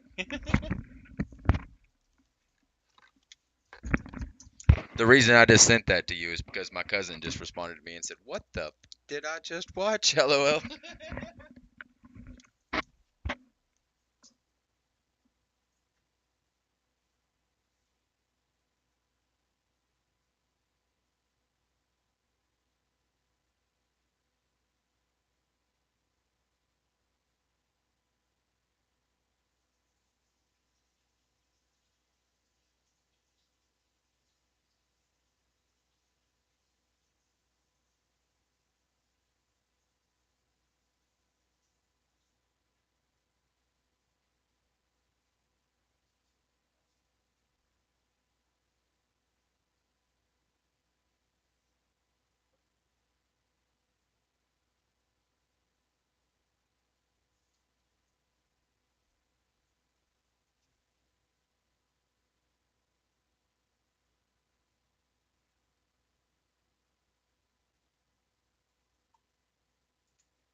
Oh, I didn't realize you weren't in the chat. I just sent you something because my cousin just responded back to a video I sent her, and I thought it was hilarious. Her response was, "What the did I just watch?" So I hope you got Facebook because I just sent you a link that's pretty funny. It's like 10 seconds long. Maybe it might be 10 seconds long. It might be like 12 or so. I'm not gonna worry about precision. It's a short video. If you're headed to bed, man, I appreciate you stopping by and seeing me. If not, I appreciate you sticking around. All right. In computer storage, the standard RAID levels comprise a basic set of RAID redundancy array of independent disk configuration that employs the techniques of stripping, mirroring, and party to create large, reliable data stores from multiple general-purpose computers.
It's going to go through all the RAID levels.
What is that?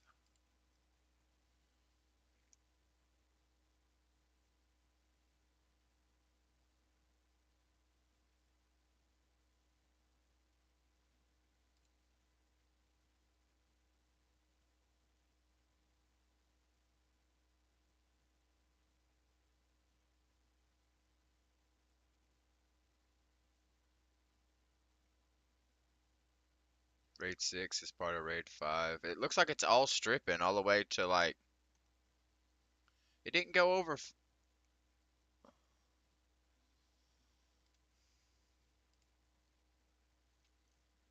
Okay, next video.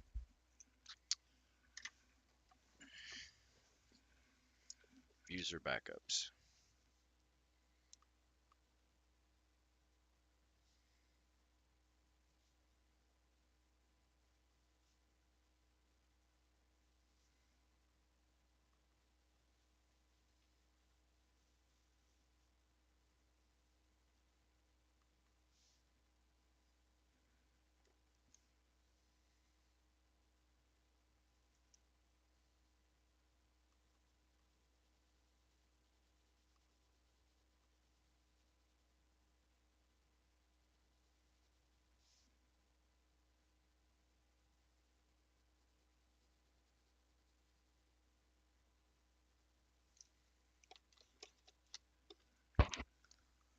Is my black one back to working yet?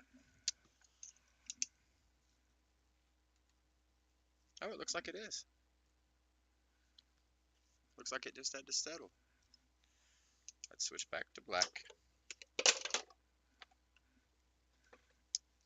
I prefer the color black anyways. It's more my style.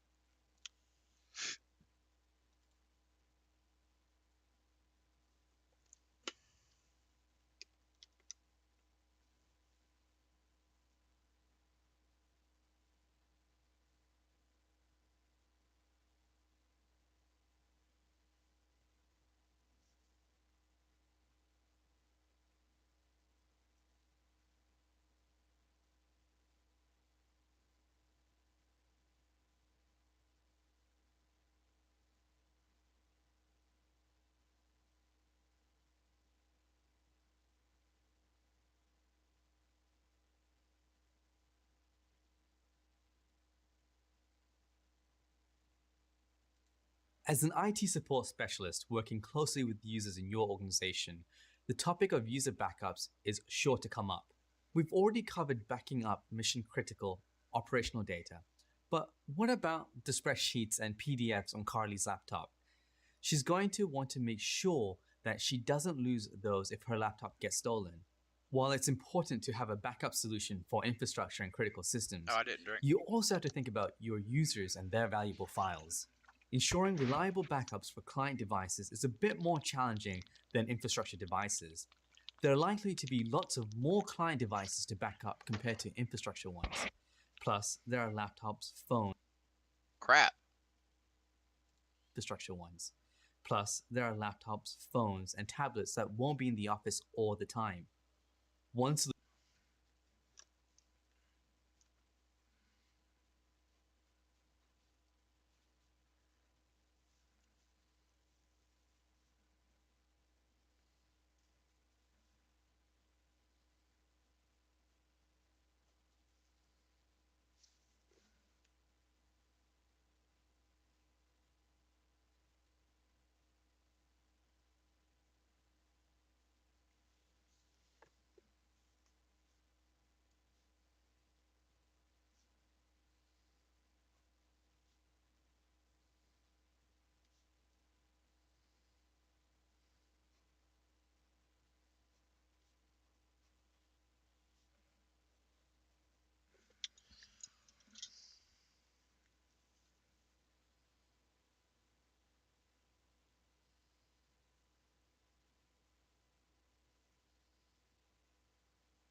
that's enough of that.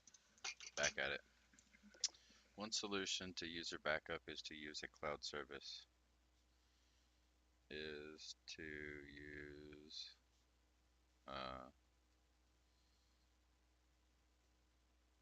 cloud service. Something's in it, dude. That's what's clogging it up. There's something in it.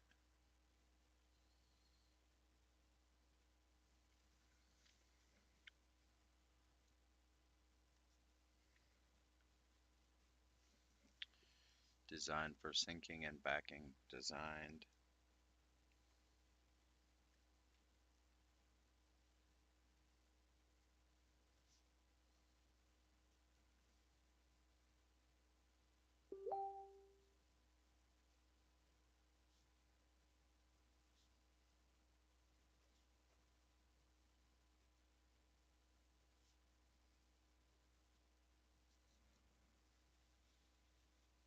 Alright, I've had enough of this pen.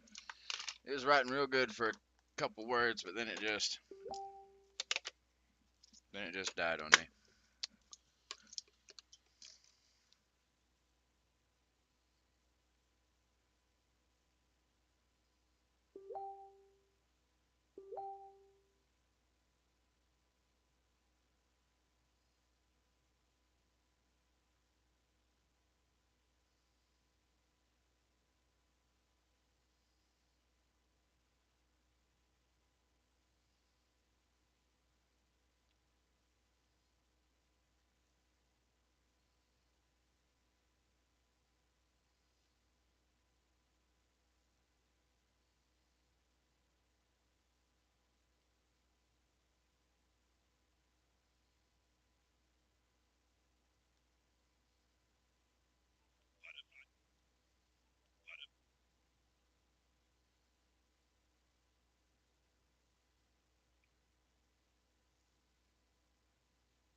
I just had a friend ask a favor. I mean, it was kind of comical as she went about it. One solution to user backup is to use the cloud service designed for syncing and backing up files across platforms and devices. Cross forms and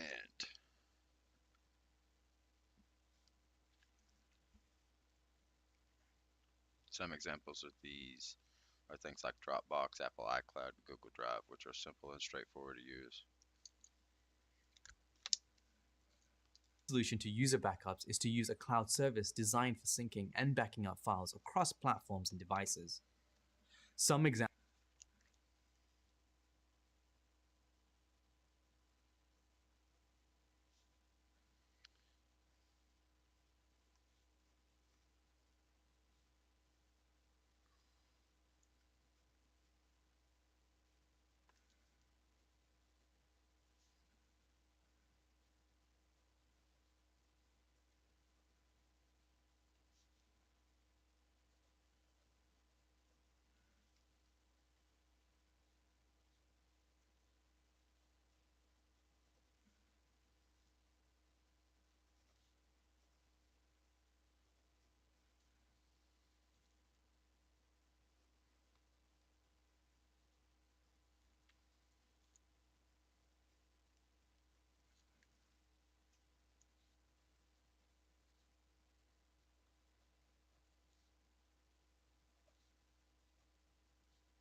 That's it. That whole thing was summarized that fast. Let's finish the video off so we can make it to the test, and let's take our test. Examples of these are things like Dropbox, Apple iCloud, and Google Drive, which are simple and straightforward to use. There's no complicated scheduling or configuration compared to infrastructure backups. They make it easy for users to configure what files or folders they want to have backed up and then ensure the files are synchronized with what's stored in the cloud. As an IT support specialist, this is especially relevant. When users accidentally spill a cup of coffee on their laptop, they're going to come to you hoping their precious family photos can be saved. Getting users set up with an easy to use and effective backup system for their files is a great way to avoid this situation. Okay.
How can you recover from an unexpected data loss event?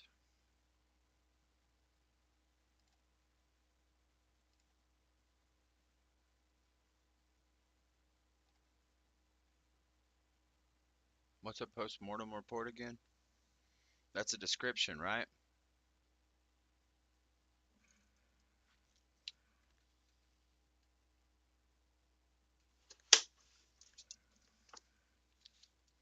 Post-mortem, I think, is a description of how you went about doing it.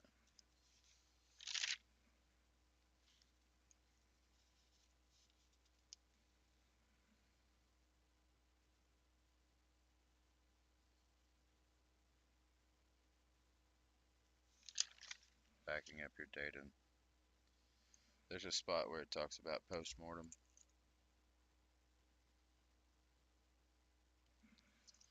There was a prequel to backing up data. Module introduction, data recovery, files. Post-mortem, a way for you to document any problems you discover along the way, and most importantly, the way you fix them so you can make sure they don't happen again. You don't write a post-mortem.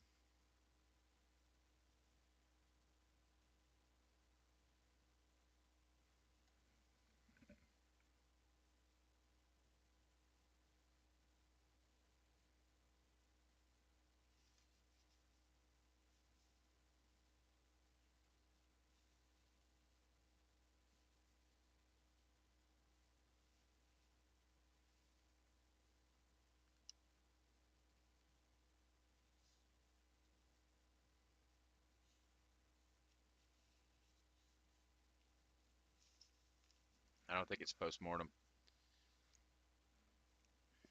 It's worded in a way that makes me think it is. Okay, so, and lastly, you'll learn more about what IT folks call postmortem. Imagine that something did go wrong with your system and you had to use a disaster plan. You might have discovered issues when recovering your data that wasn't covered in the disaster plan. definition. Postmortem.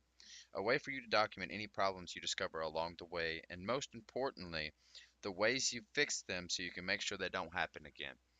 So, under the question, how can you recover from an unexpected data loss event? I don't think writing a postmortem is going to be how you recover. That's my logic. What is the best way to physically store backups offsite across multiple locations?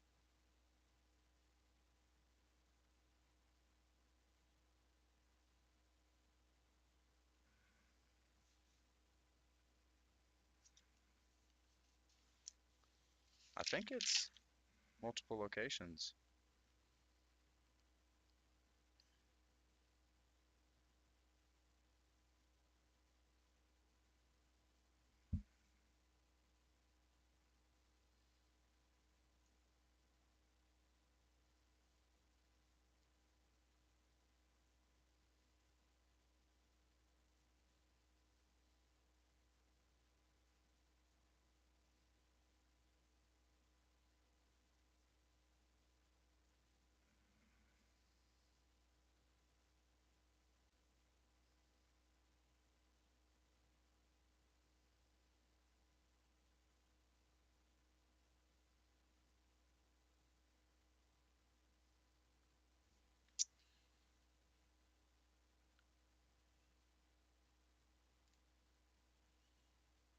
I think it's offsite.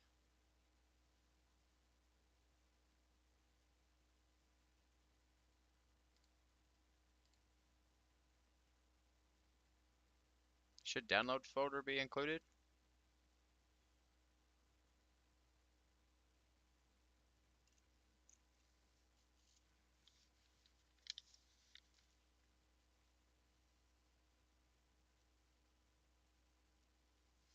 I don't think I'm going to include a downloads folder. What magnetic tape backup media? What's magnetic tape backup media best suited for long-term archival data?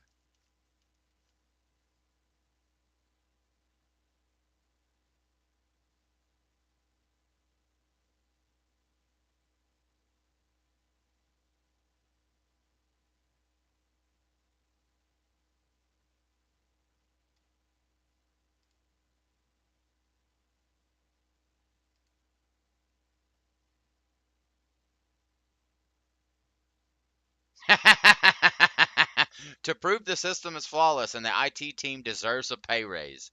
Should I click that? It's definitely not one of them. But I feel like they threw that in there, man. To reduce the size of your backup. I think I remember hearing something that by doing regular tests, you reduce the total size.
It doesn't say anything about reducing the size.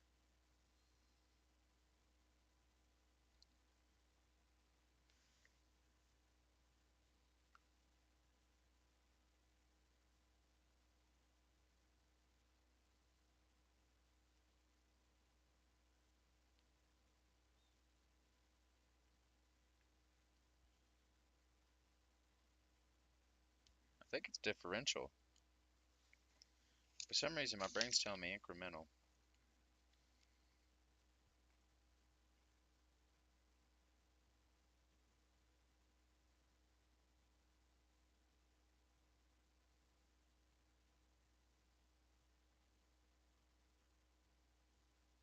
Differential. That's fun. Incremental.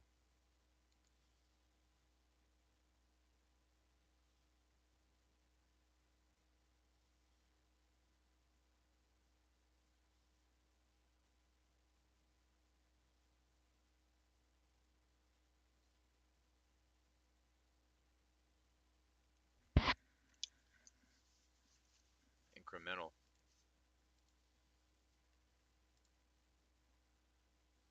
I missed this one. Man, across multiple locations. I'm gonna retest. I'm gonna retake that. I think it's across multiple locations. Dag nabbit, man. I fought with that, and I fought with that, and I fought with that.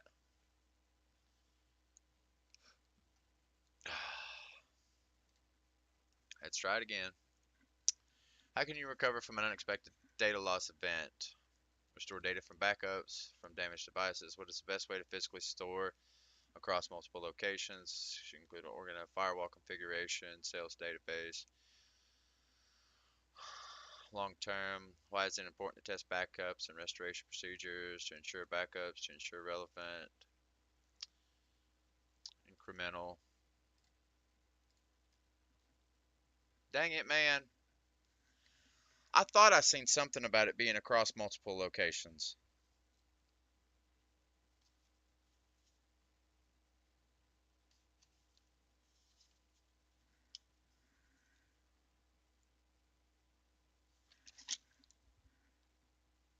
What was that on? Physically store.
It doesn't say anything about multiple locations, but I must have read that somewhere because it was in my brain.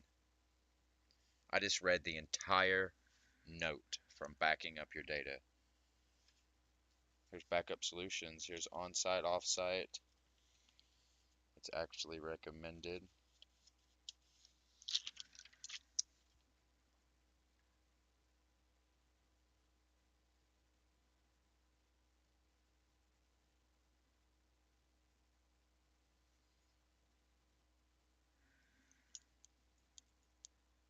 I don't see multiple locations anywhere. What is data recovery?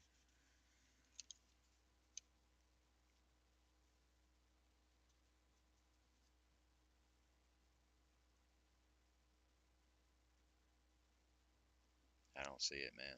I don't see it. Across. What is the best way to physically store backups? Where did I have? Offsite. Offsite.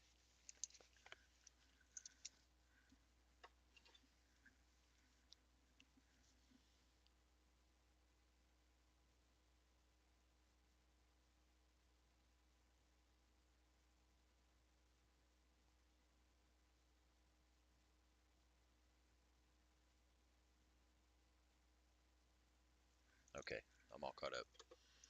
Well, dang, it's already 5 o'clock now. I still haven't received a phone call from my girlfriend?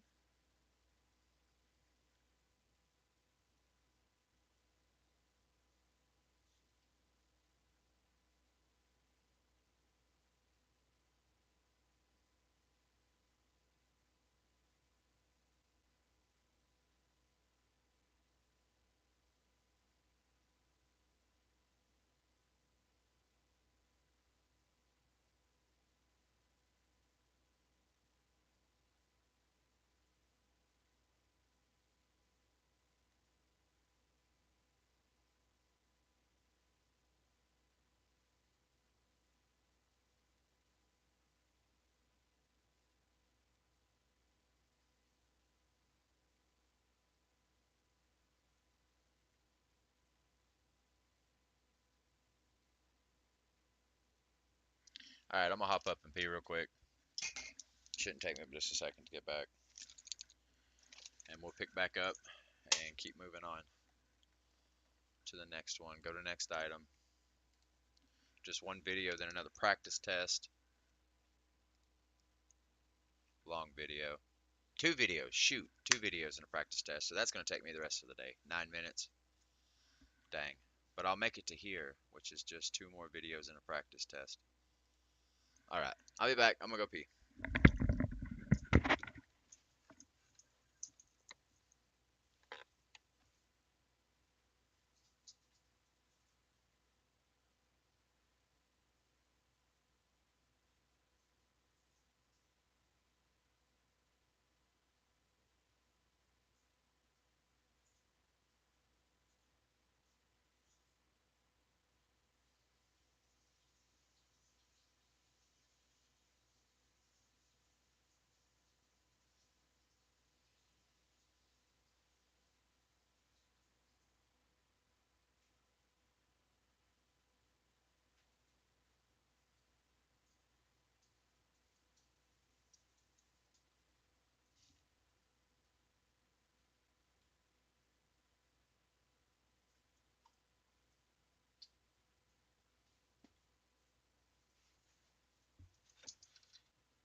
Alright guys, let's get back at it. I still got a few minutes before I got to drink any water, so let's just get right back at writing. What do you say? I really wish my black pen would have kept writing. It's really saddening that my black pen died.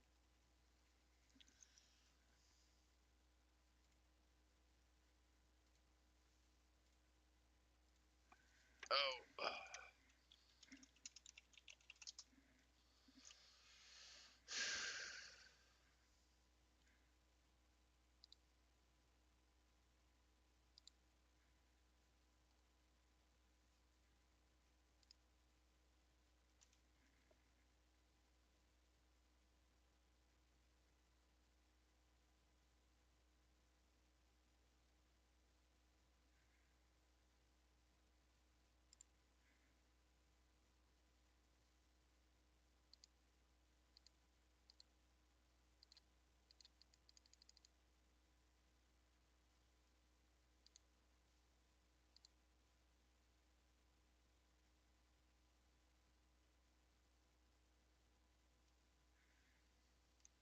Okay.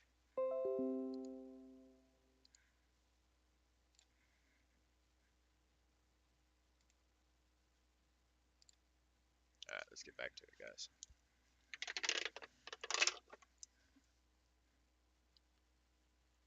We've all experienced an accident or made a mistake before. We're only human. As an IT support specialist, it's important that you're prepared for a disastrous accident or mistake. Maybe an electrical surge fried the hard drive in a database server, or someone deleted the wrong folder. These things happen, and you need to be prepared for them. This is where the disaster recovery plan comes in. A disaster recovery plan is a collection of documented procedures and plans on We've how all to experienced an accident or made a mistake before. We're only human, right? As an IT support specialist, it's important that you're prepared for a disastrous accident or mistake. crap. This one is, what's a disaster recovery plan? Let's write it in blue and then switch to red. I like red. What's a disaster recovery plan?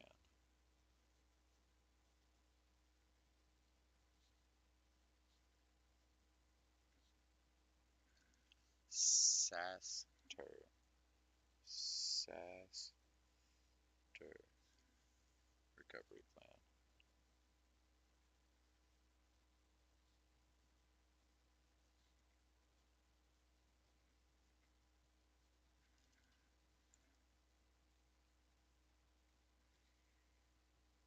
What? Get it?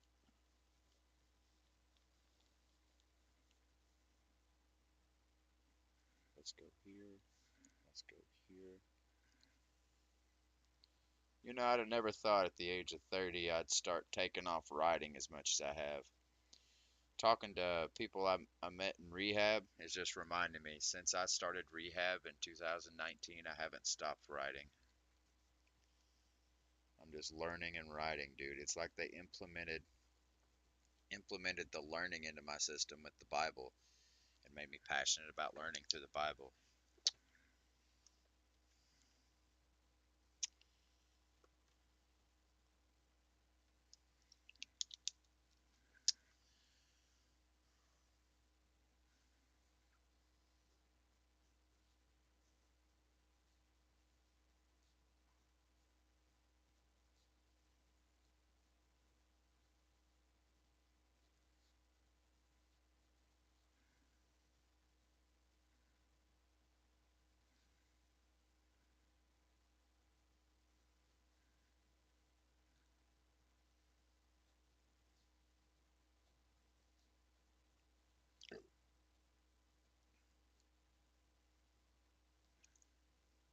That you're prepared for.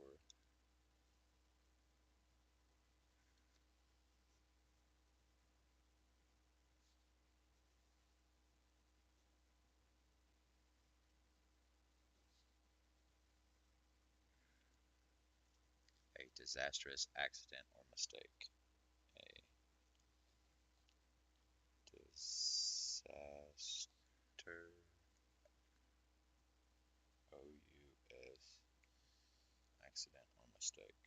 Accident or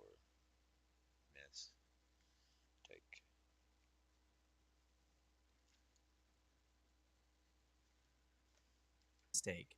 Maybe an electrical surge fried the hard drive in a database server, or someone deleted the wrong folder. These things happen, and you need to be prepared for them. This is where the disaster.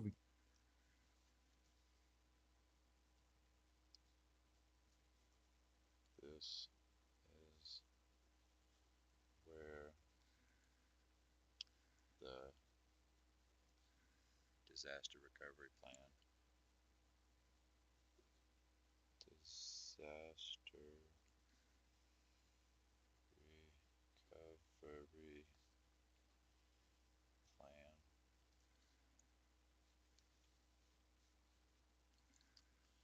comes in.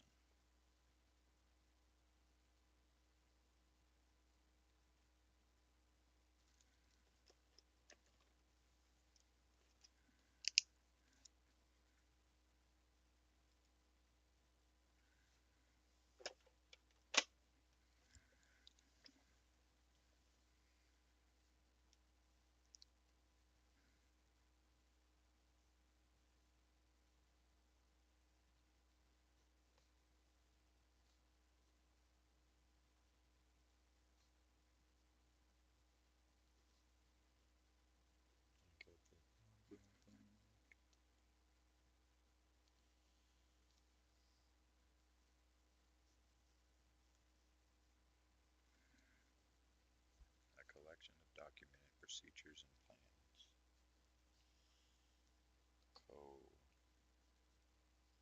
Collection of documented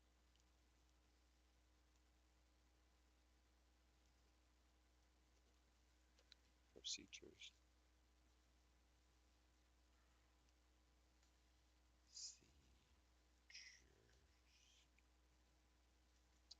And plans on how to react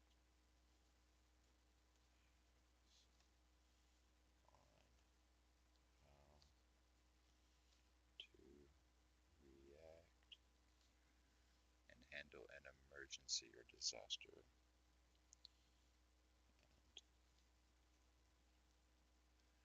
And EOLA, handle an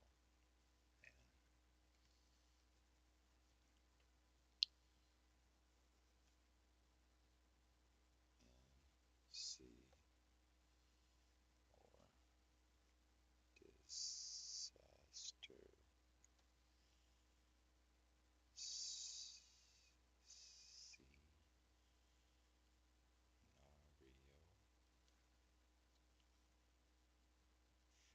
from the operational perspective,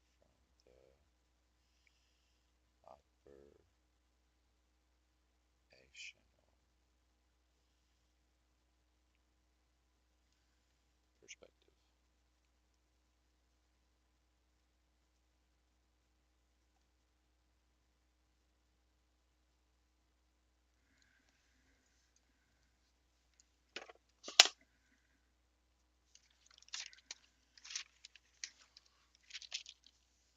Let's push it to the limit.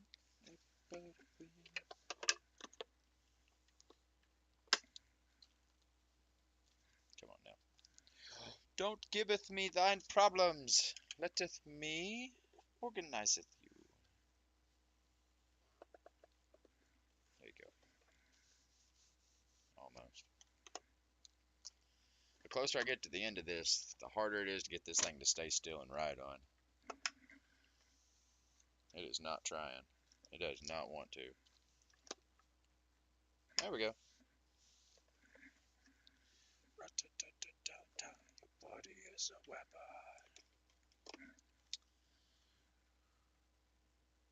Let's push it to the limit. This includes things that should be done before, during, and after a disaster. The goal of this disaster recovery plan is to minimize disruption to a business and IT operations by keeping downtime of systems.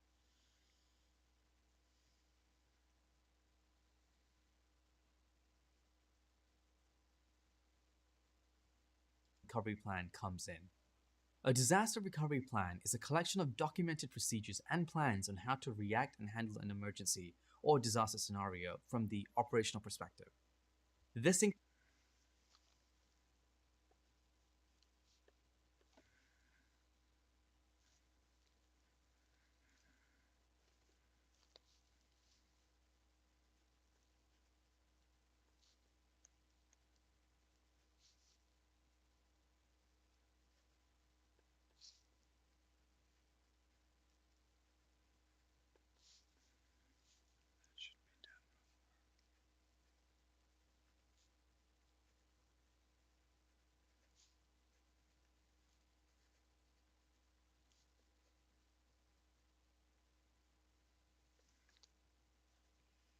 During and after a disaster. After a disaster. Oh, just put a hole in that. The goal of the disaster recovery plan is to minimize disruption to business and IT operations by keeping downtime of systems to a minimum and preventing significant data loss.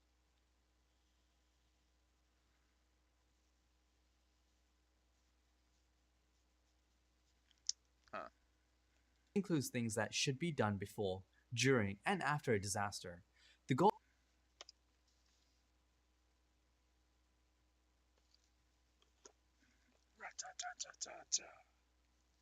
Your body is a weapon. goal of the disaster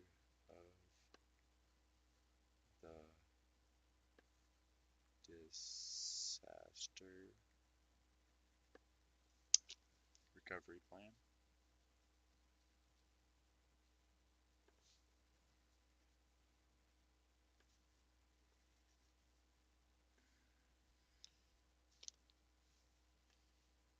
Is to minimize disruption. Disruption.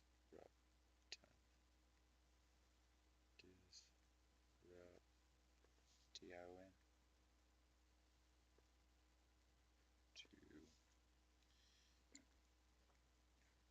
BUSI.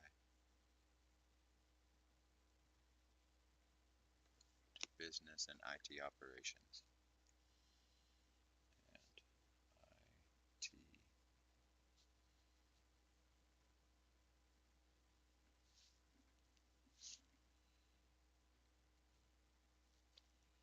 To minimize disruptions to business and IT operations.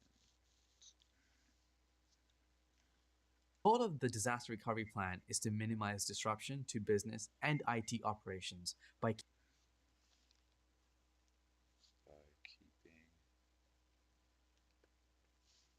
downtime of systems.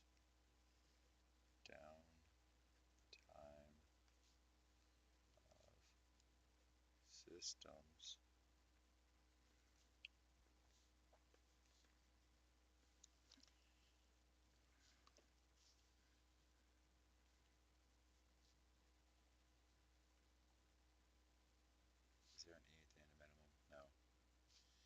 And preventing. There's so many words in here I don't know how to spell. Preventing. Sign. Oh, no. Sig.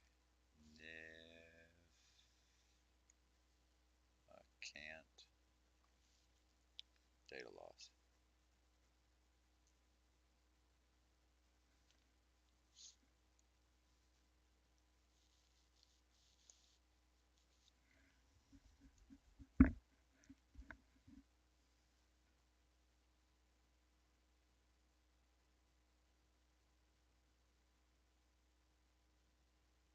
keeping downtime of systems to a minimum and preventing significant data loss. Despite the name, a disaster recovery plan will actually cover preventive measures and detection measures on top of the post-disaster recovery approach. Knew it. Despite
Oh, there we go. I fixed it.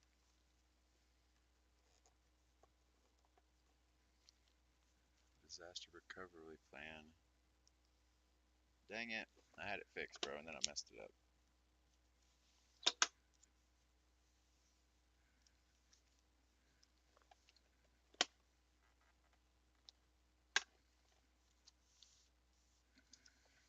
Disaster recovery plan will actually.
Detection measures, preventative measures,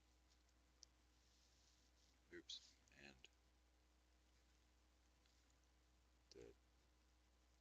detection measures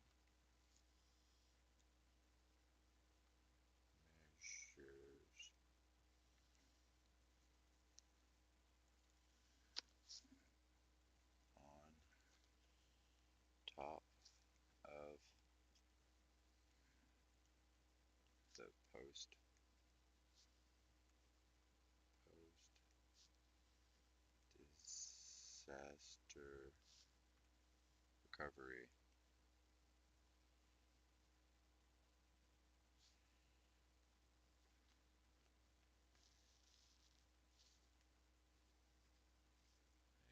PPROACH.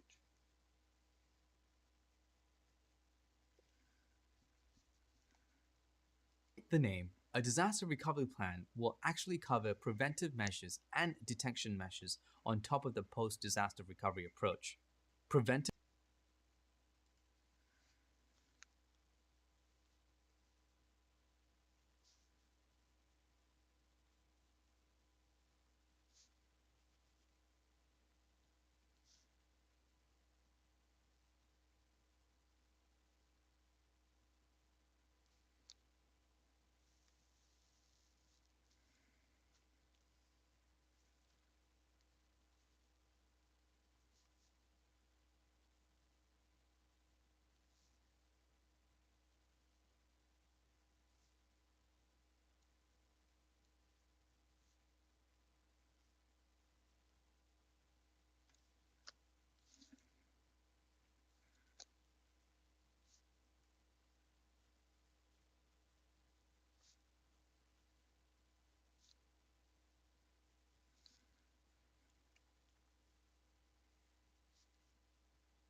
Alright, everybody, give me just a second. I gotta go pee again.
there's one habit I wish I'd have never picked back up out of rehab, it's nicotine.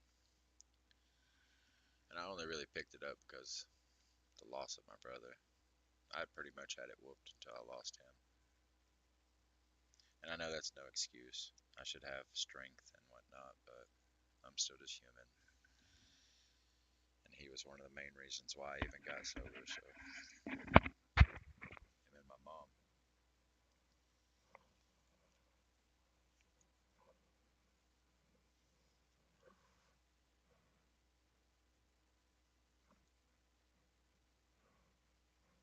There we go.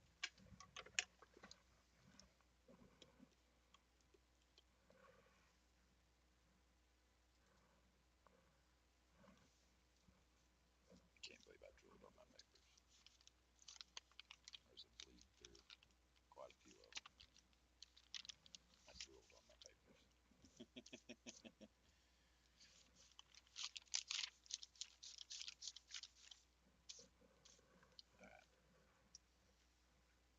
This includes things like regular backups and redundant system. Anything that's done before an actual disaster that's able to reduce the overall downtime of an event is considered preventative.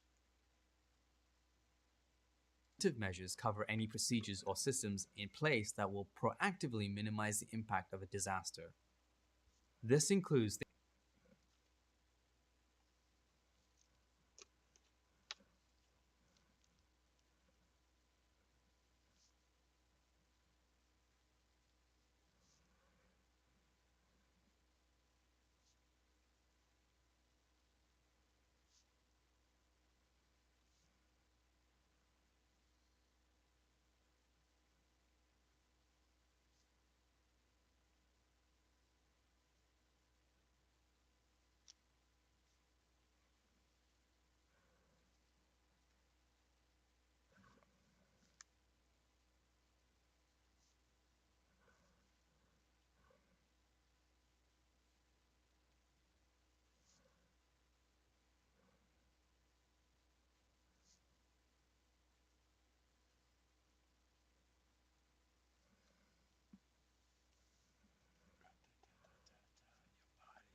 things like regular backups and redundant systems.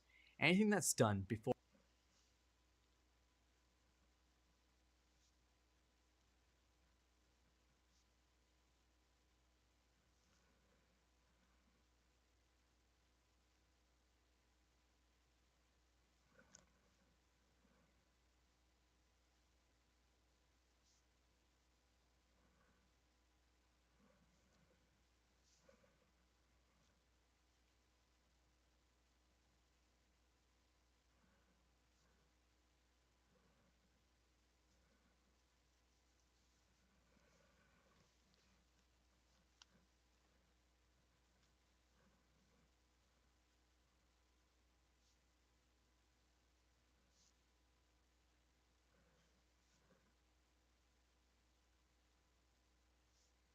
The overall downtime of the event.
an actual disaster that's able to reduce the overall downtime of the event is considered preventative.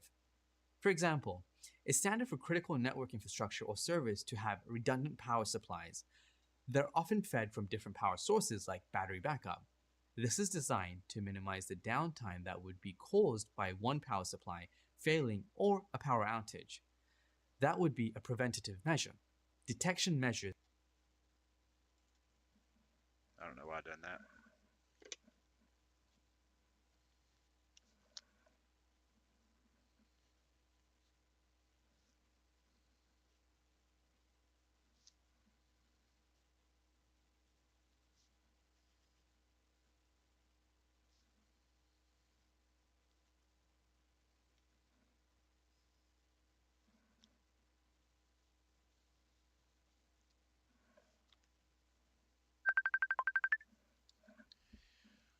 Give me 1 second, viewer. I've got a video call coming through. Whoa. Hi, baby. Hey, give me just a second to pause this. Okay.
Sorry about that, guys. My lunch phone call turned into just right then, and she's getting to work, so it wasn't a chance for me to talk to her very long. At least I still got a chance to talk to her. It is very important in a relationship that you take time out for your other person.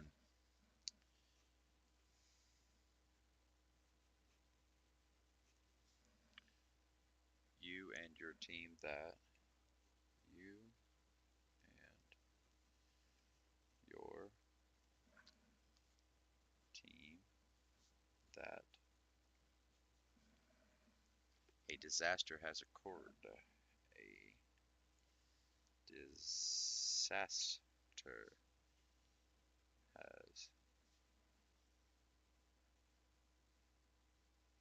occurred that can impact operations. That can impact operations.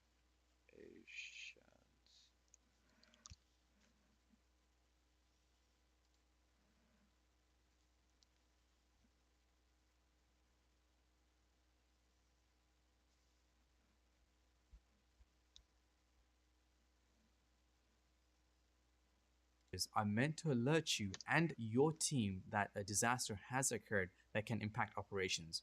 Obviously, you need to be aware of a disaster in order to take appropriate steps to reduce the impact on your organization. Timely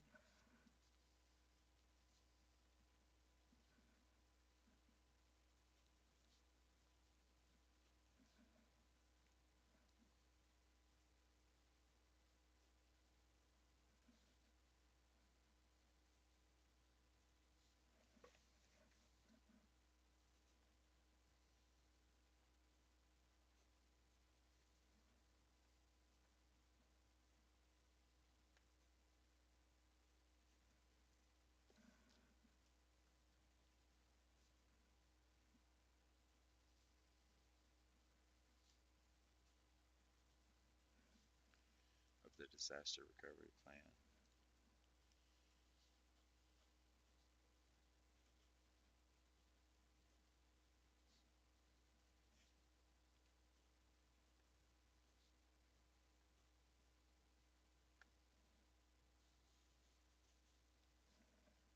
Might be time sensitive.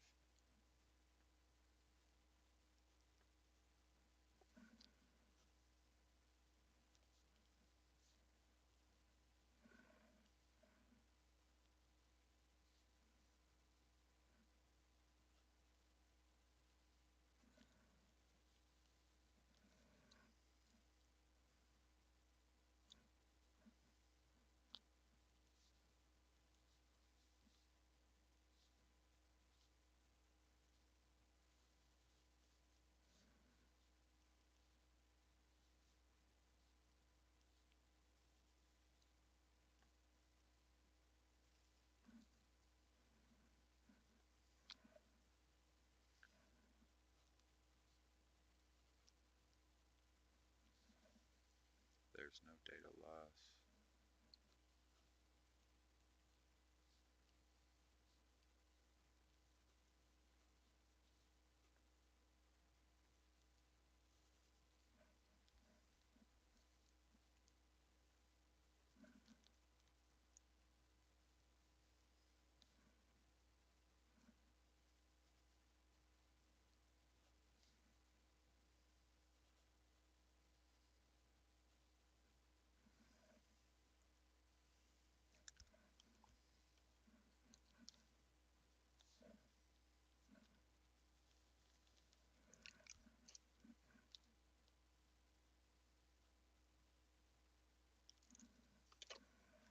notification of a disaster is critical since some steps of the disaster recovery plan might be time sensitive to ensure there's no data loss or equipment damage.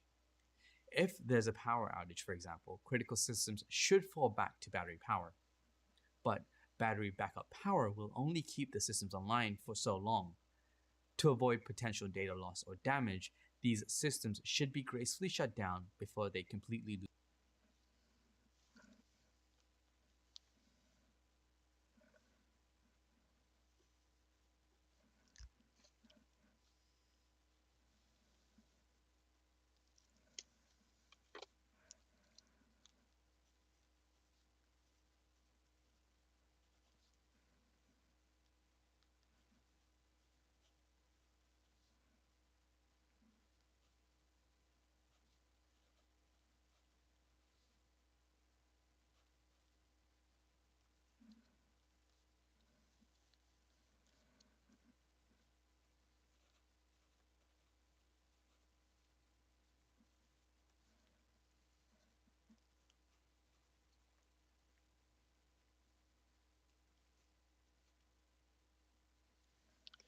Should be gracefully.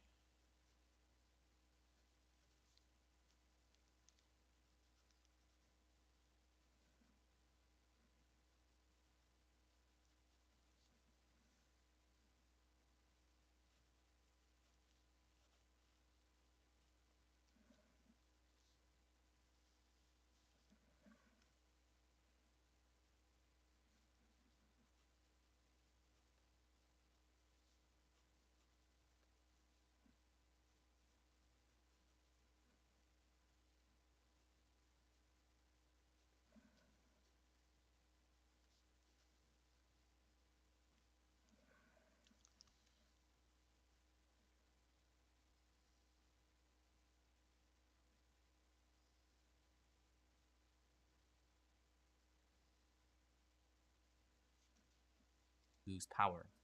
This is why lots of systems that support redundant power supplies also have a function to send alerts on power loss events. Other things that should be monitored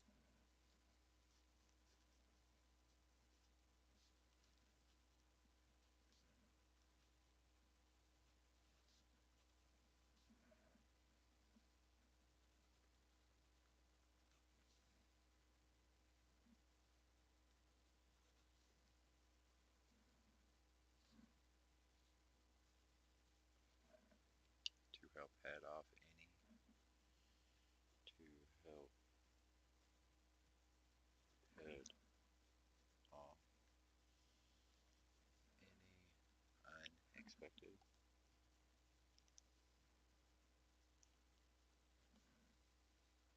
disasters, include environmental conditions, unexpected disasters, include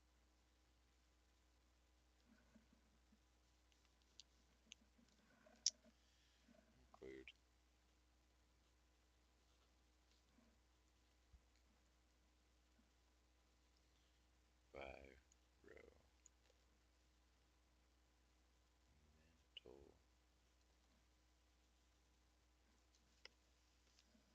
conditions inside server.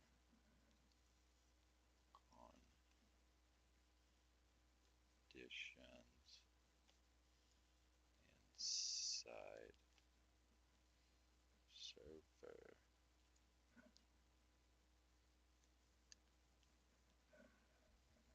or networking rooms or networking rooms.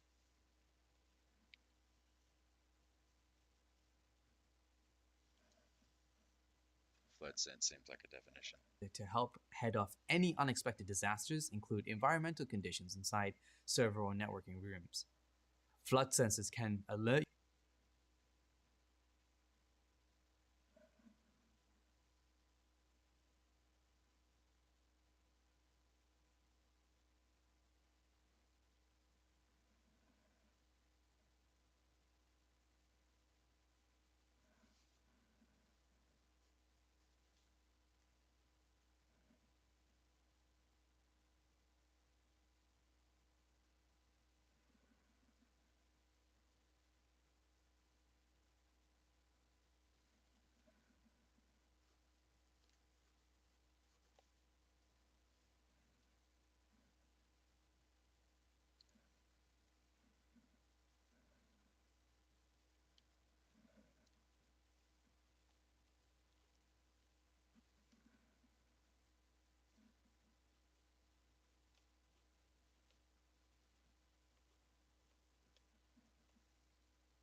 you to water coming into the server room. Temperature and humidity sensors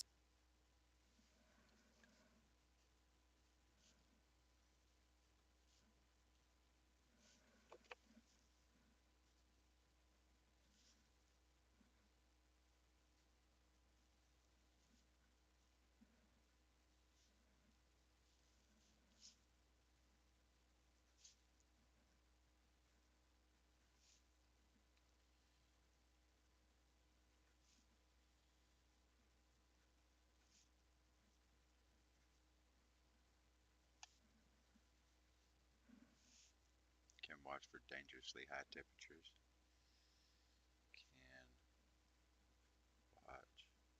dangerously high temperatures or suboptimal moisture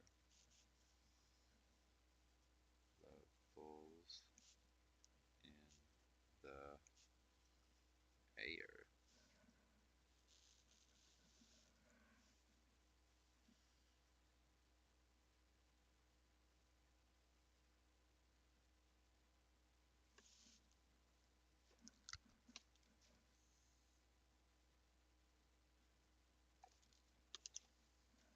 can watch for dangerously high temperatures or suboptimal moisture levels in the air.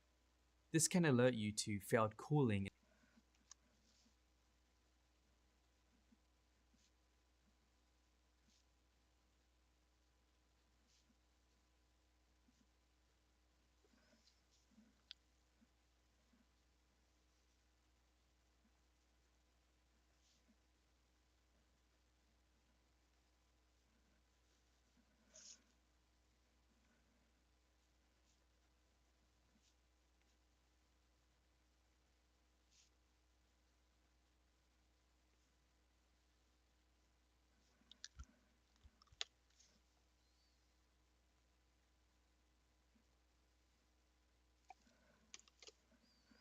In the server room. Smoke detectors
and fire alarms are also critically important.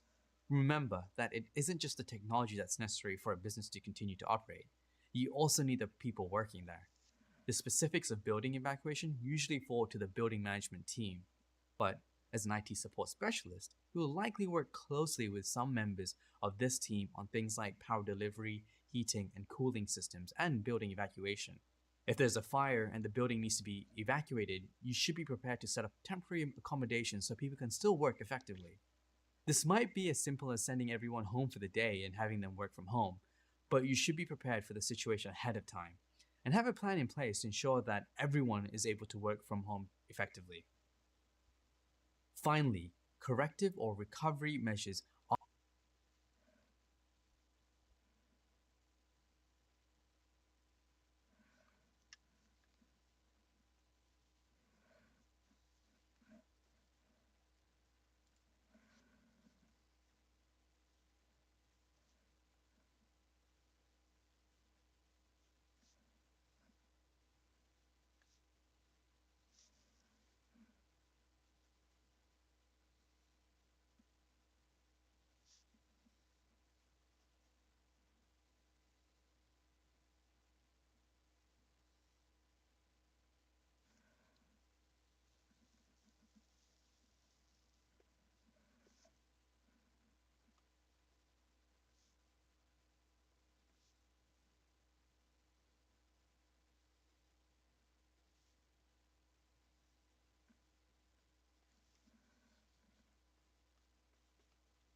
are those enacted after a disaster has occurred.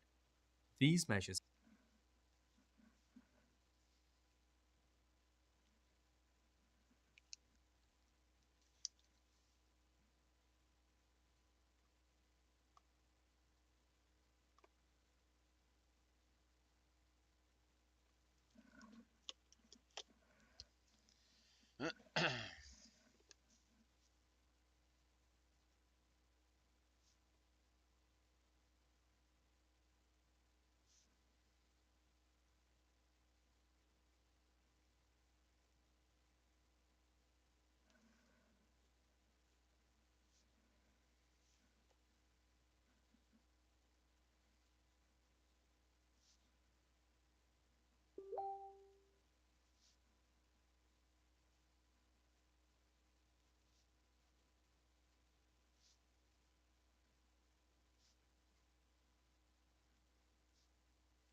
Once the disaster has been detected and steps have been taken to either prevent an outage or at least minimal downtime, work should begin on restoring full operations of everything affected. Usually a disaster will take out one system that's part of a redundant repair or a replication scheme, which will prevent a complete service outage. But this would mean you aren't prepared for another disaster. When one system is in a redundant repair suffers a failure, it's called a single point failure.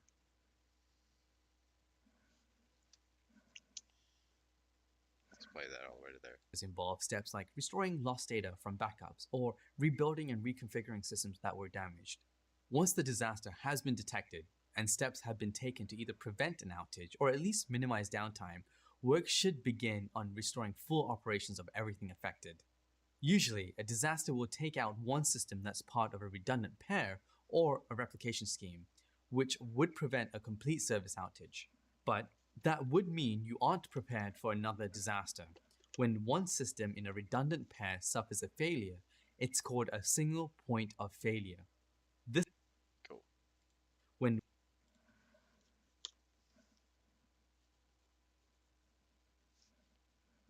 One system in a redundant pair. When one system in a one highlight one system in a highlight redundant ant pair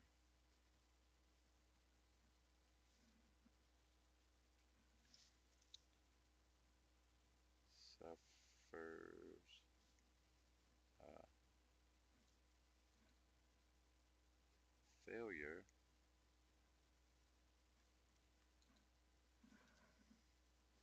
it's called a single point of failure.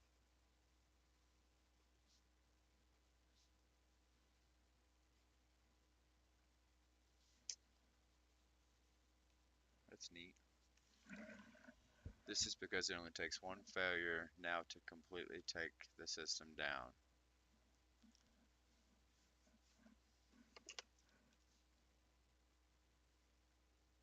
I got that boom boom pow. Check my style. This is because it only takes one failure now. Only takes one failure now. One failure to completely take the system down. To completely take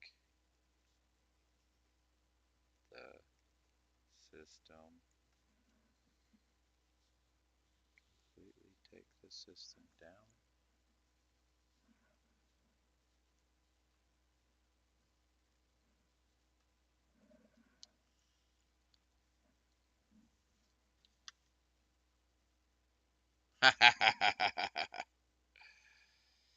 Bro, I would love to, but I feel like I'd fall behind. I see I got 3 viewers right now at the very end of this. That's not a scenario you want to be in. We've covered the overall elements of a disaster recovery plan. Thank you. Why don't you take a little break to recover yourself, then join me in the next video? You mean go pee? I can go pee? Oh wait, it's 6. I get to eat. one system in a redundant pair suffers a failure, it's called a single point of failure.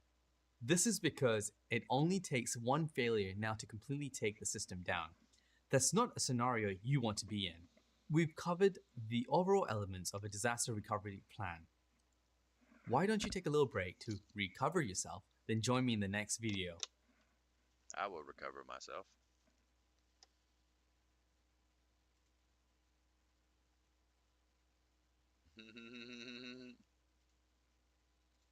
Okay. Designing a disaster recovery plan. Designing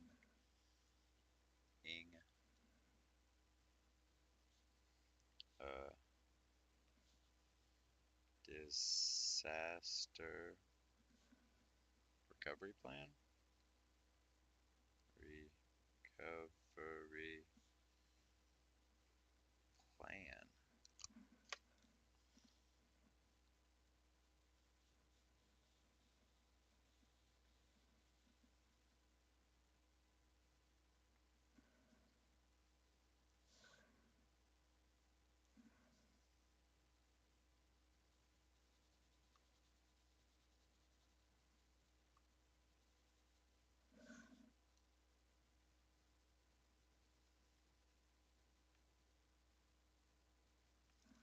Alright, I gotta pee. I know I'm about 10 minutes early, but I gotta do it. I'm sorry, guys. I'll be right back. Give me like, well, actually, give me a few more minutes and two. I'm gonna get my food nuking and stuff and get it ready too. I'll be back in about 3.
To those watching, I still take fish oil supplements, but I've started this new supplement called New Cube a few months ago. It's been kind of helping. And when I remember to take it, it's ADHD medicine that's like all natural. It's not like Adderall or nothing like that. Called New Cube. I paid a pretty penny for quite a few bottles.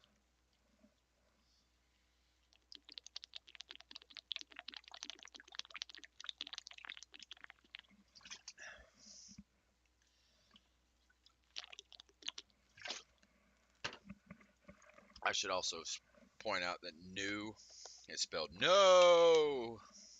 So NOO Cube.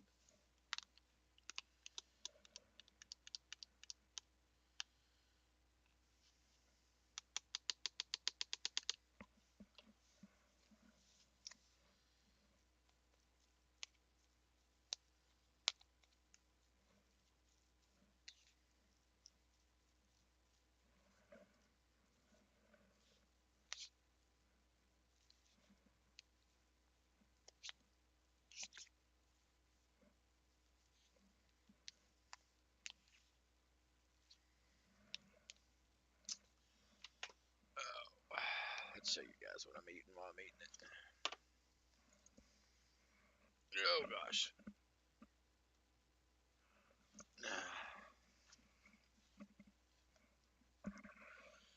It's food time, guys.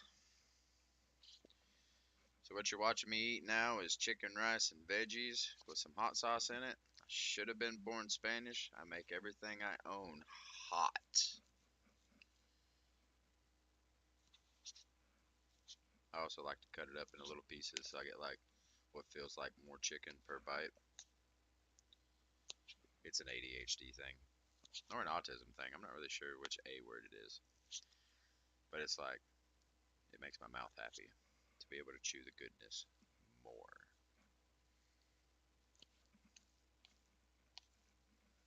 All right, let's get at it.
Hey, Jack's in here. What's up, Jack? Trying to lurk without saying nothing? I'm just kidding, man. I'm giving you a hard time.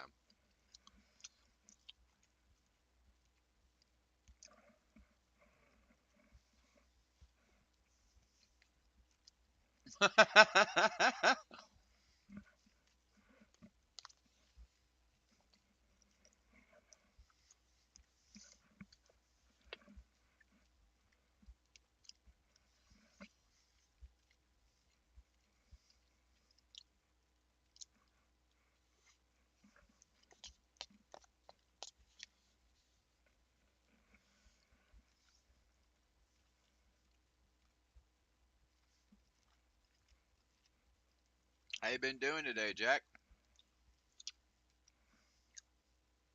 On this beautiful Wednesday afternoon, after night. I don't know what's 6 p.m. considered dusk. This beautiful Wednesday dusk.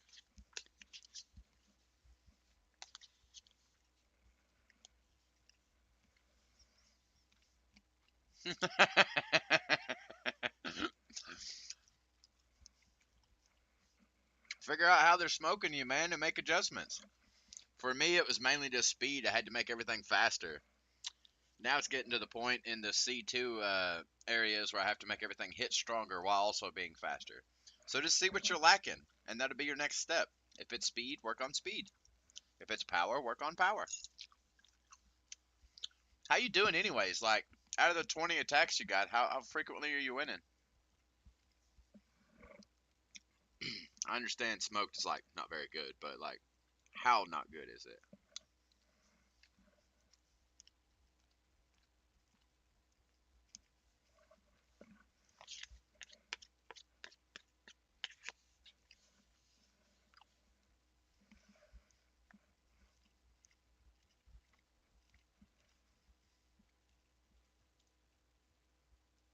Oh no.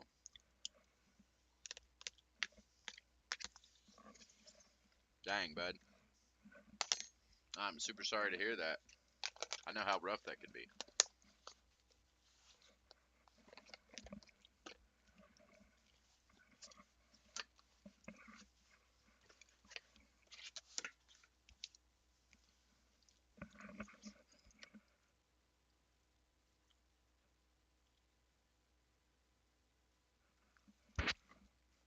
There we go. Back to normal.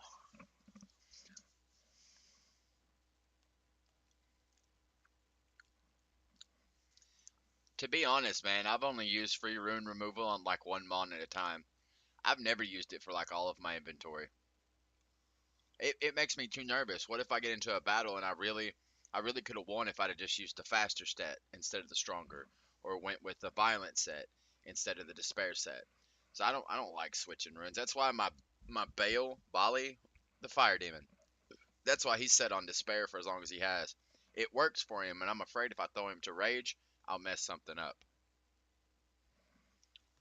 He's a pretty reliable nuker for me, actually. Yeah, don't don't do a whole bunch at a time. Just pick one and then see what you can do with it. I don't know why I feel so bad when I mansplain to you sometimes because I know you've been around since before me.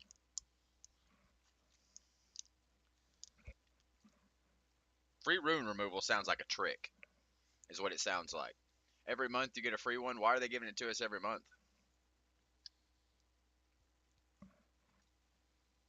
Oh, it'd take you at least half a millimeter to swap around runes. That's assuming that you only have to power up a few or grind a few. Man,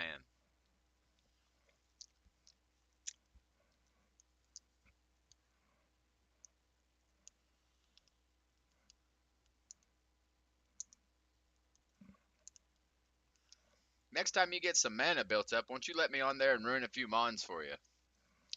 I'll ruin like 3 of them, exactly how I'd ruin my own.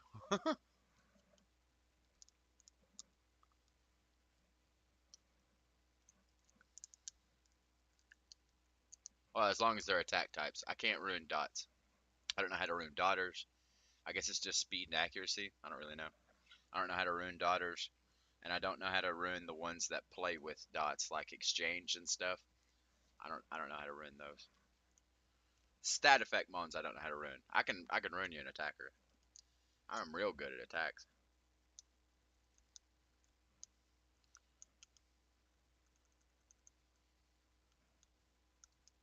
Ain't that the truth? I got so many mons sitting in my storage that just I don't have the runes for them, man. I try to put stuff on it, but I end up just taking it off later. Not through free rune removal, just straight up re-runing. Alright,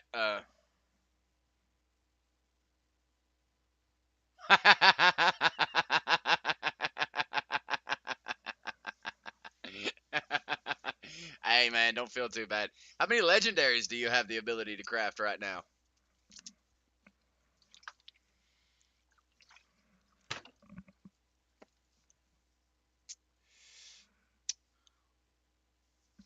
Oh, well at least now we know where that went. Alright man, I'm gonna return my empty container real quick, and I'll be right back. We're gonna do about another hour of this. It's gonna take me about 2 to knock it out. Actually 3, because it's 6. But I'm gonna hit a little bit of it. I want to run to about 7 tonight. So let me put this up. I'll be right back.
Alright. So what exactly goes into an effective disaster recovery plan? Well, it depends. Keep in mind there's no one size fits all for the disaster recovery plans. The mechanism chosen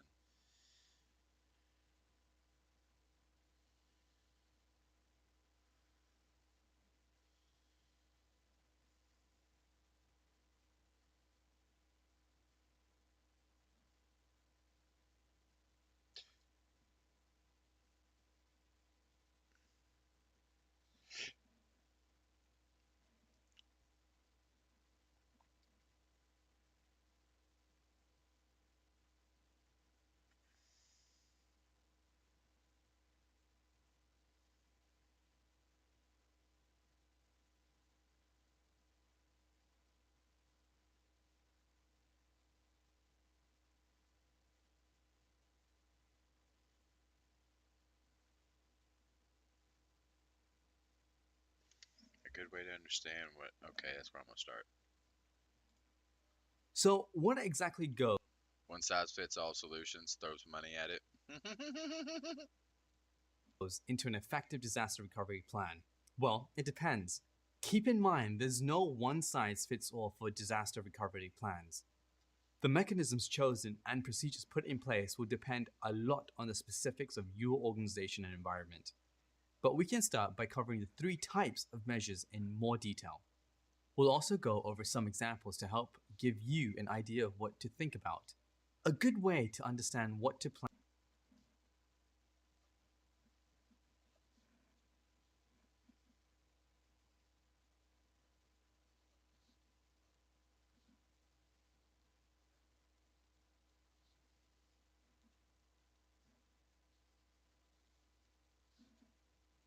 Is to perform a risk assessment. Is to perform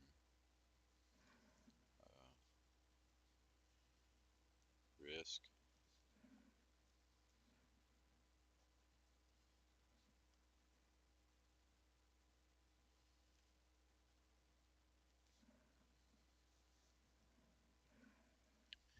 This involves taking a long, hard look at the operations and characteristics of your team.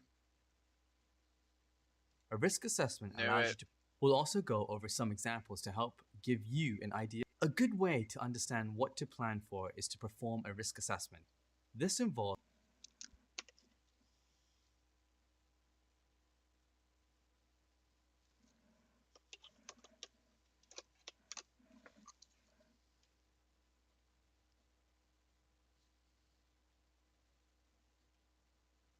This involves taking a long,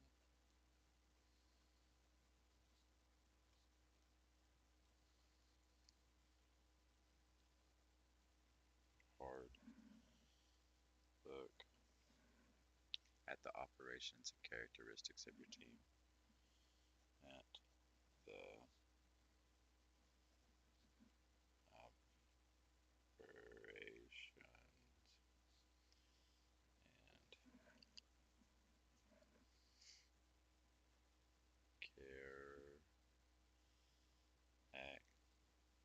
and characteristics of your teams. Operations and characteristics of your teams.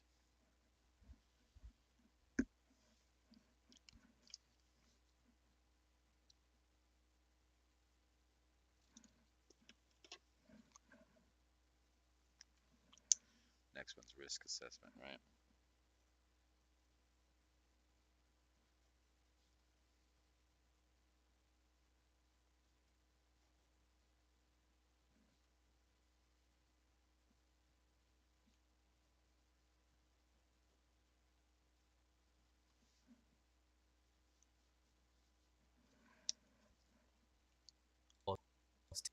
taking a long, hard look at the operations and characteristics of your teams. A risk Allows you to prioritize.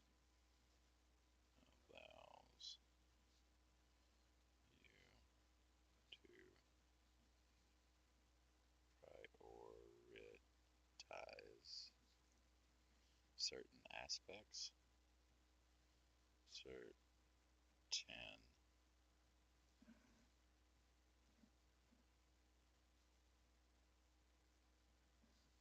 of the organizations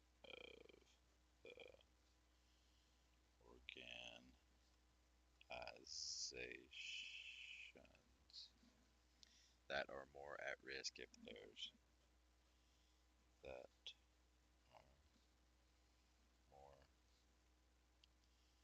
at risk if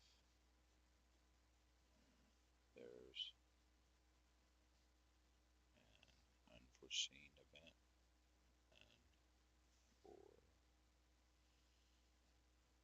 seen event. assessment allows you to prioritize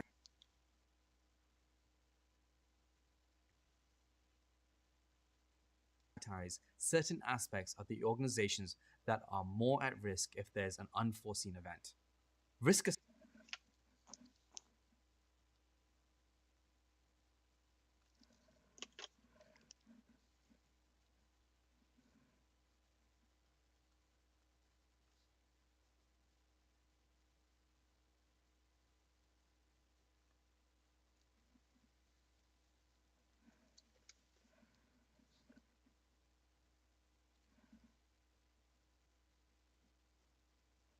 Can involve brainstorming,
assessment can involve brainstorming hypothetical scenarios and analyzing these events to understand how they'd impact the organization and operations. When you look into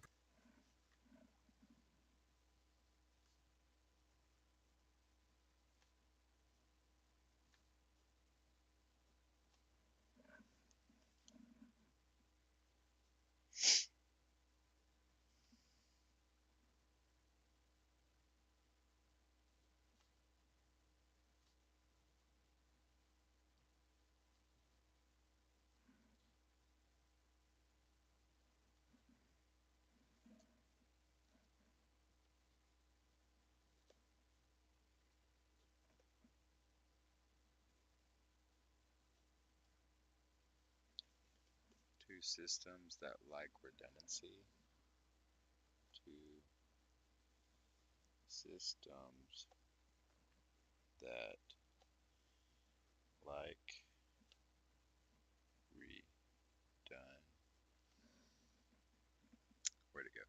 ANSI.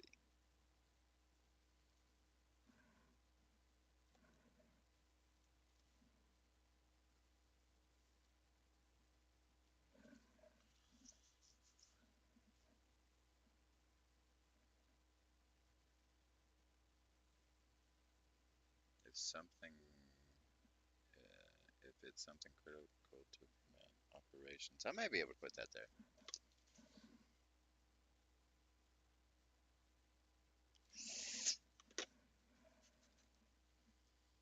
preventive measures, pay attention to systems that lack redundancy. If it's something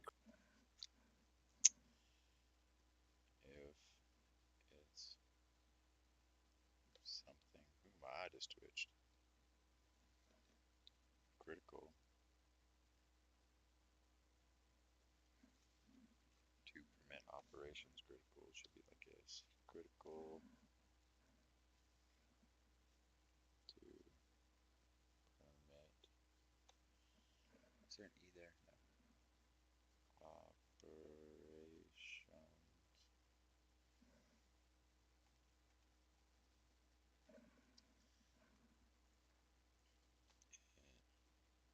Should probably have a redundant spare just in case. Probably have a redundant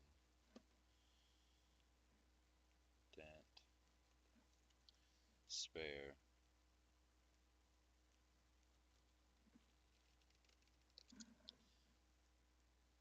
just in case.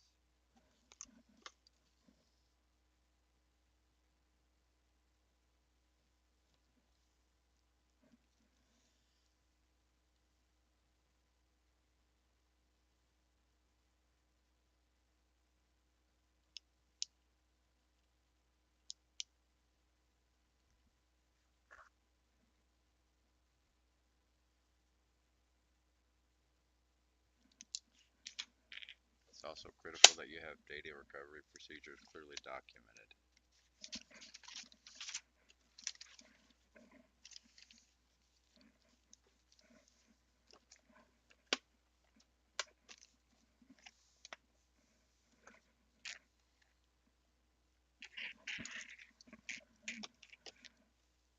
critical to permit operations, it should probably have a redundant spare, just in case. Make sure you have a sound backup and a recovery system along with a good strategy in place. Ideally, you should have regular automated backups to backup systems located both on site and off site. It's also critical that you have data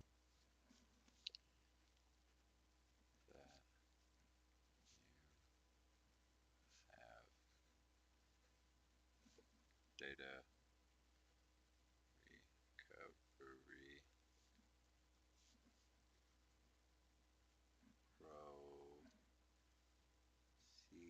procedures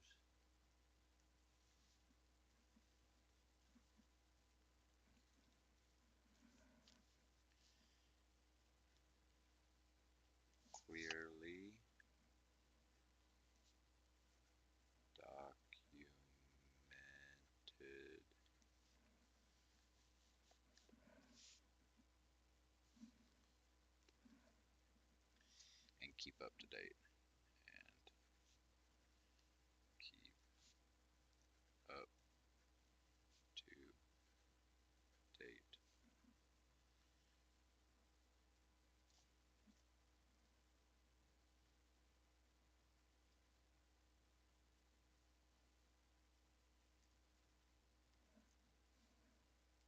Recovery procedures clearly documented and kept up to date. Data recovery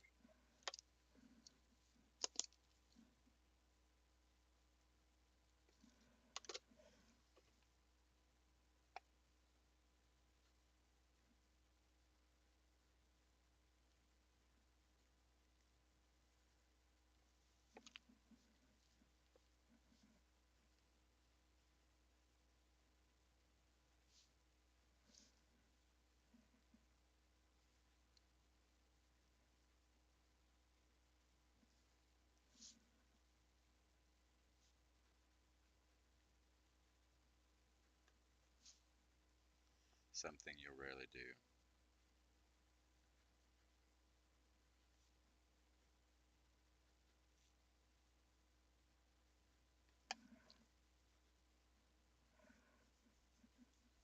It's important to make sure that these procedures are updated since system is important.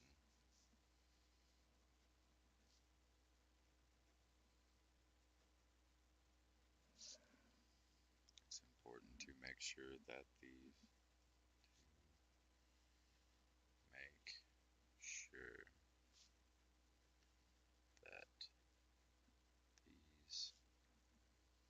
procedures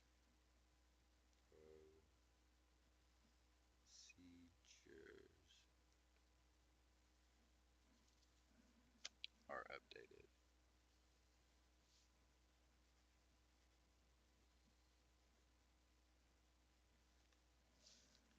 Since systems change,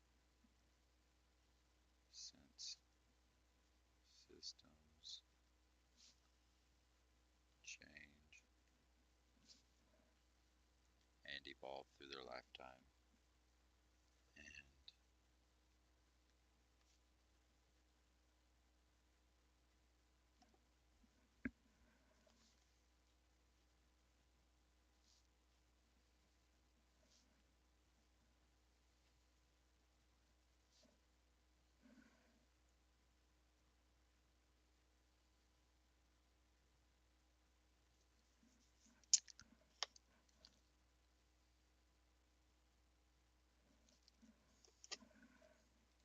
following a disaster is hopefully something you'll rarely do.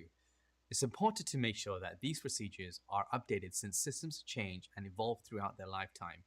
Redundancies shouldn't be limited only to systems.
should be made redundant.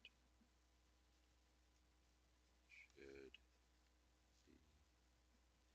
be made redundant whenever possible. Whenever possible.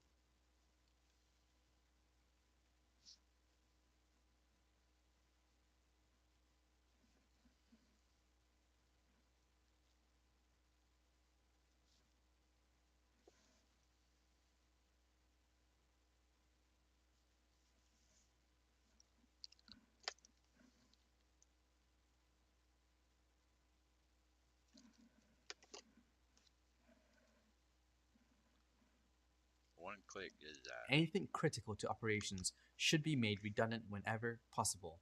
This includes power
delivery or supply, communication systems, data links, and hardware.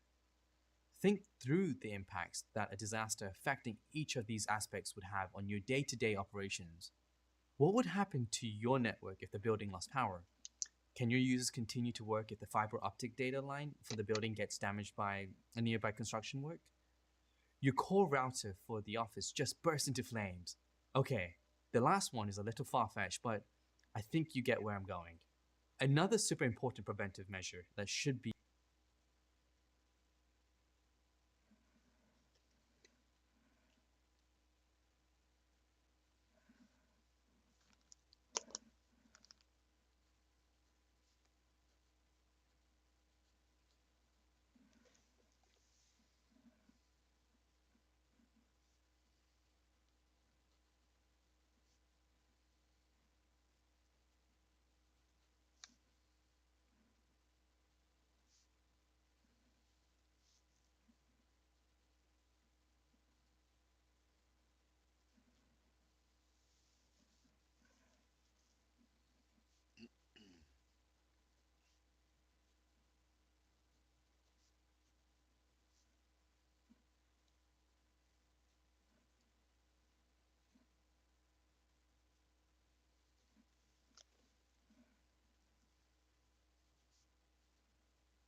evaluated and verified is operational documentation. Make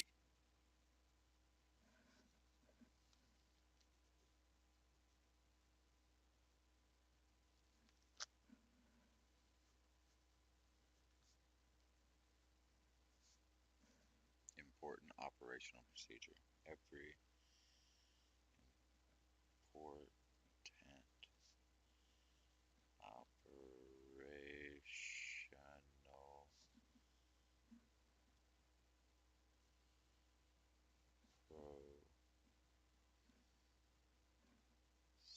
procedure is well documented and accessible.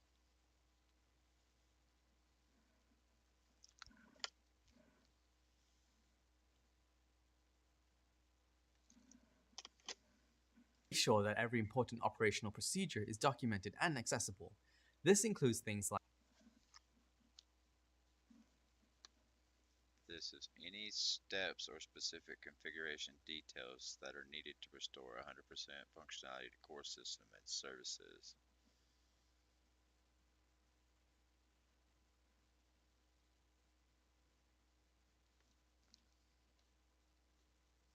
I can mix it like that. This is steps for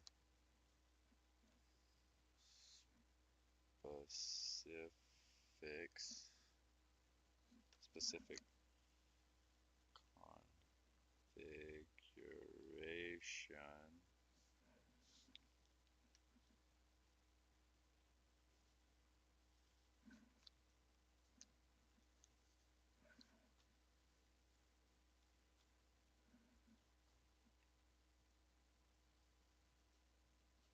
details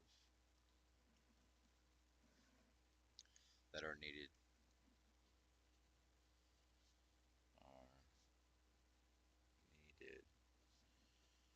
to restore 100% functionality to core systems.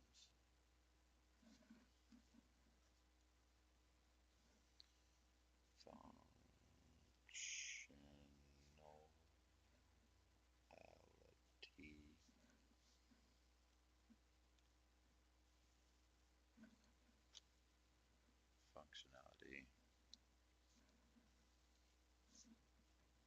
to core systems and services. Core systems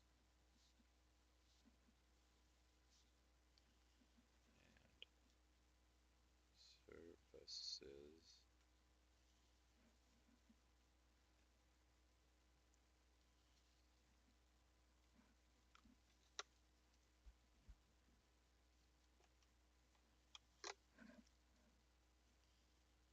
It's also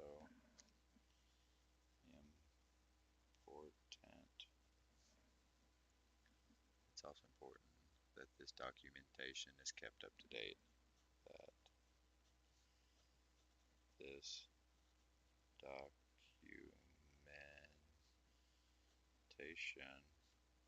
is kept up to date.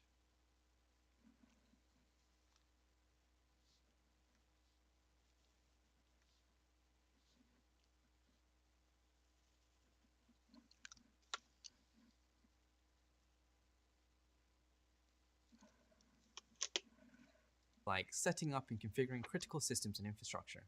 Any steps or specific configuration details that are needed to restore 100% functionality to core systems and services should be documented in detail.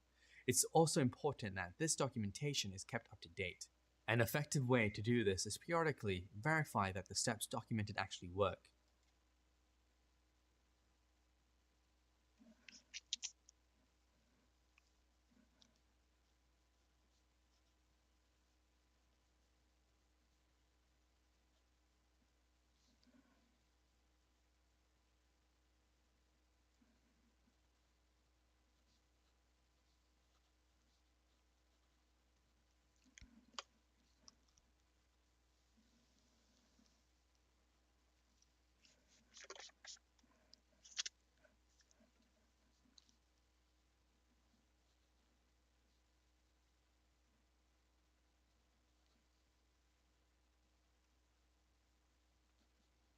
Periodically verify that the steps documented actually work. The steps documented actually work.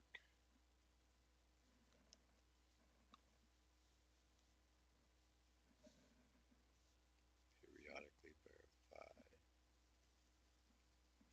steps documented actually works. Wow, already 2.5 minutes in. You know, if I run till 8, I can take this practice test.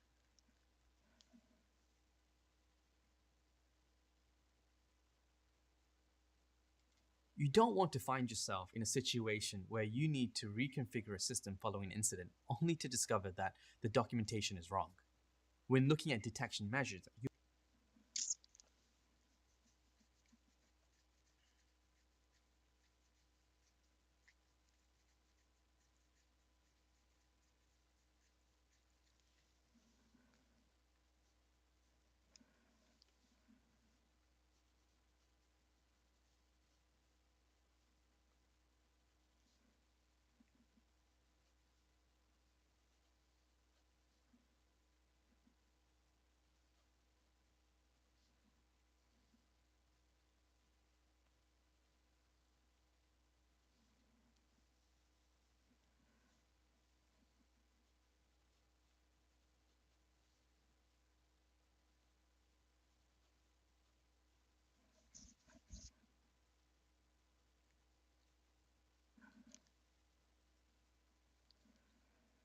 You have a comprehensive.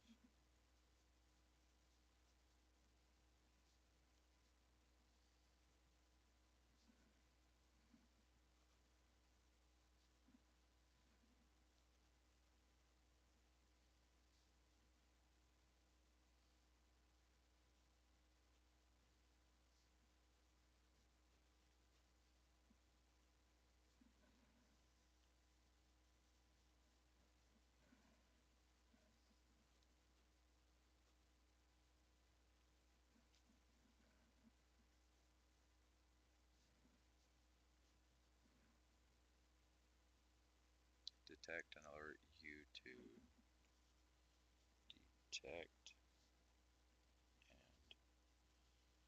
and alert you to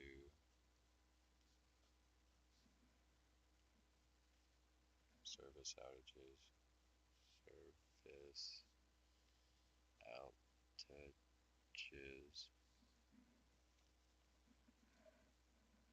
or shoot, my hand's cramping, guys.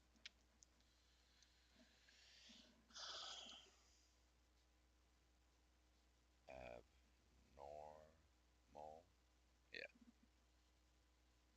abnormal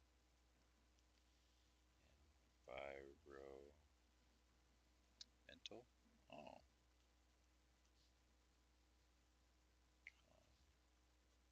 conditions.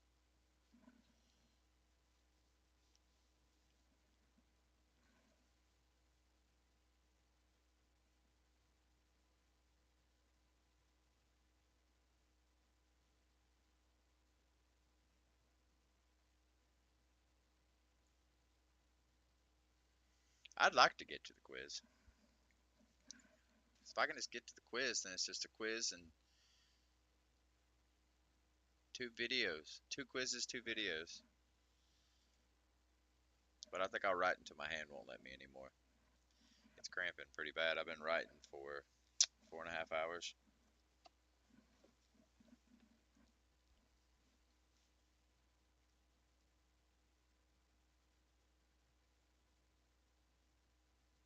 you'll want to make sure you have a comprehensive system in place that can quickly detect and alert you to service outages or abnormal environmental conditions.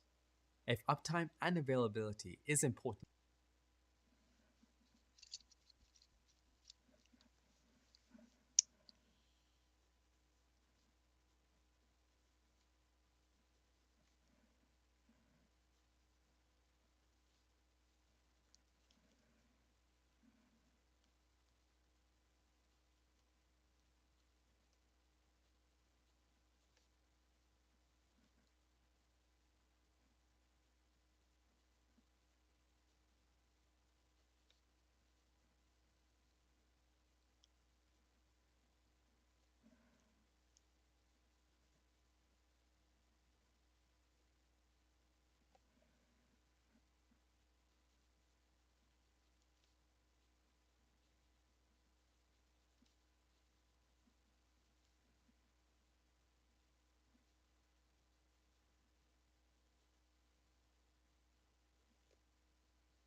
hate it when it does that. That was one click, dude. For your organization, you'll likely have two internet connections, a primary and a secondary.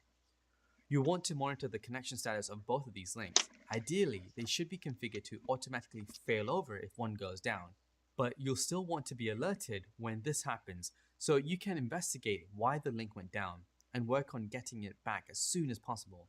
The way to think about designing detection measures is to evaluate what's most critical to the day-to-day functioning of the organization. What infrastructure services and access are absolutely vital? Those are the ones you should be closely monitoring. And it's not just outages or complete failures you should be watching for. Of course, you want to monitor for those, but you also want to monitor for conditions that indicate that a problem is likely to occur. If we can avoid a catastrophic failure by being alerted to an overheating server before it fails, that would be much better, wouldn't it? So you want to monitor conditions of service and infrastructure equipment, things like temperature, CPU load, and network load. For a service, monitoring for error rates and requests per second will give you insight into the performance of the system. You should investigate any unusual spikes or unexpected. So you over if one goes down, but you'll still want to be alerted when this happens so you can invest and requests per second. So you want to monitor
Yeah, bro, that inner server is no fun.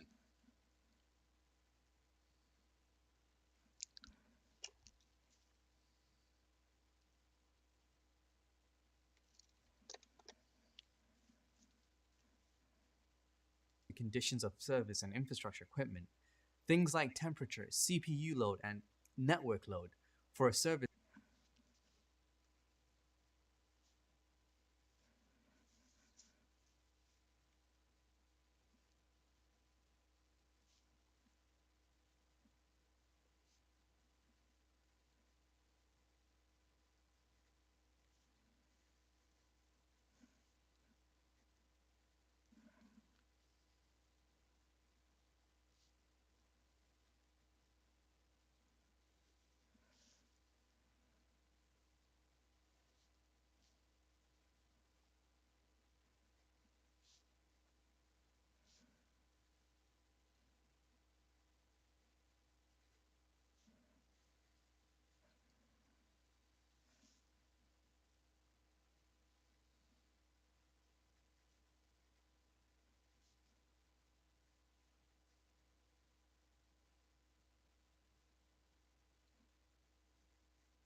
spikes or unexpected increases.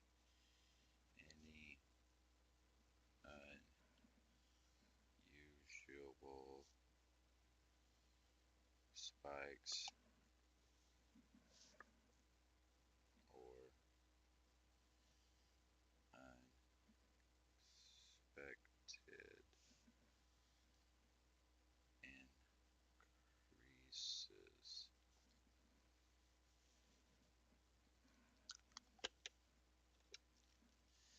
Alright, Jack, buddy, my hand's cramping, man. I think I'm gonna call it a day. I tried to get through this, but I didn't quite make it. I still got another 2 minutes. I'm gonna call it a day here, brother. Oh, man. My forearm's cooked. Thank you, sir. I have wrote a crap ton today. I wrote so much I just put another request in for more paper and pens. My black pen died on me today, actually. No. But yeah, thanks for joining me today, Jack, and the other two viewers I have that haven't said anything yet. Thank you for joining me. I'll be back on tomorrow, probably about 10 a.m. like normal, to get my morning workout knocked out, and then I will do some more school around 1. Hopefully, actually, there ain't no hopefully to it. Tomorrow we'll knock out this module, and we'll go ahead and start module 6. Start module 6. Yeah, we're both cooked, man. I tried to hurt my forearms today, though. Yeah, you too, brother. Take it easy, Jack. Good night, man. I'll catch you tomorrow. For everybody else, thank you for stopping by. I look forward to seeing you tomorrow. Good night, everybody.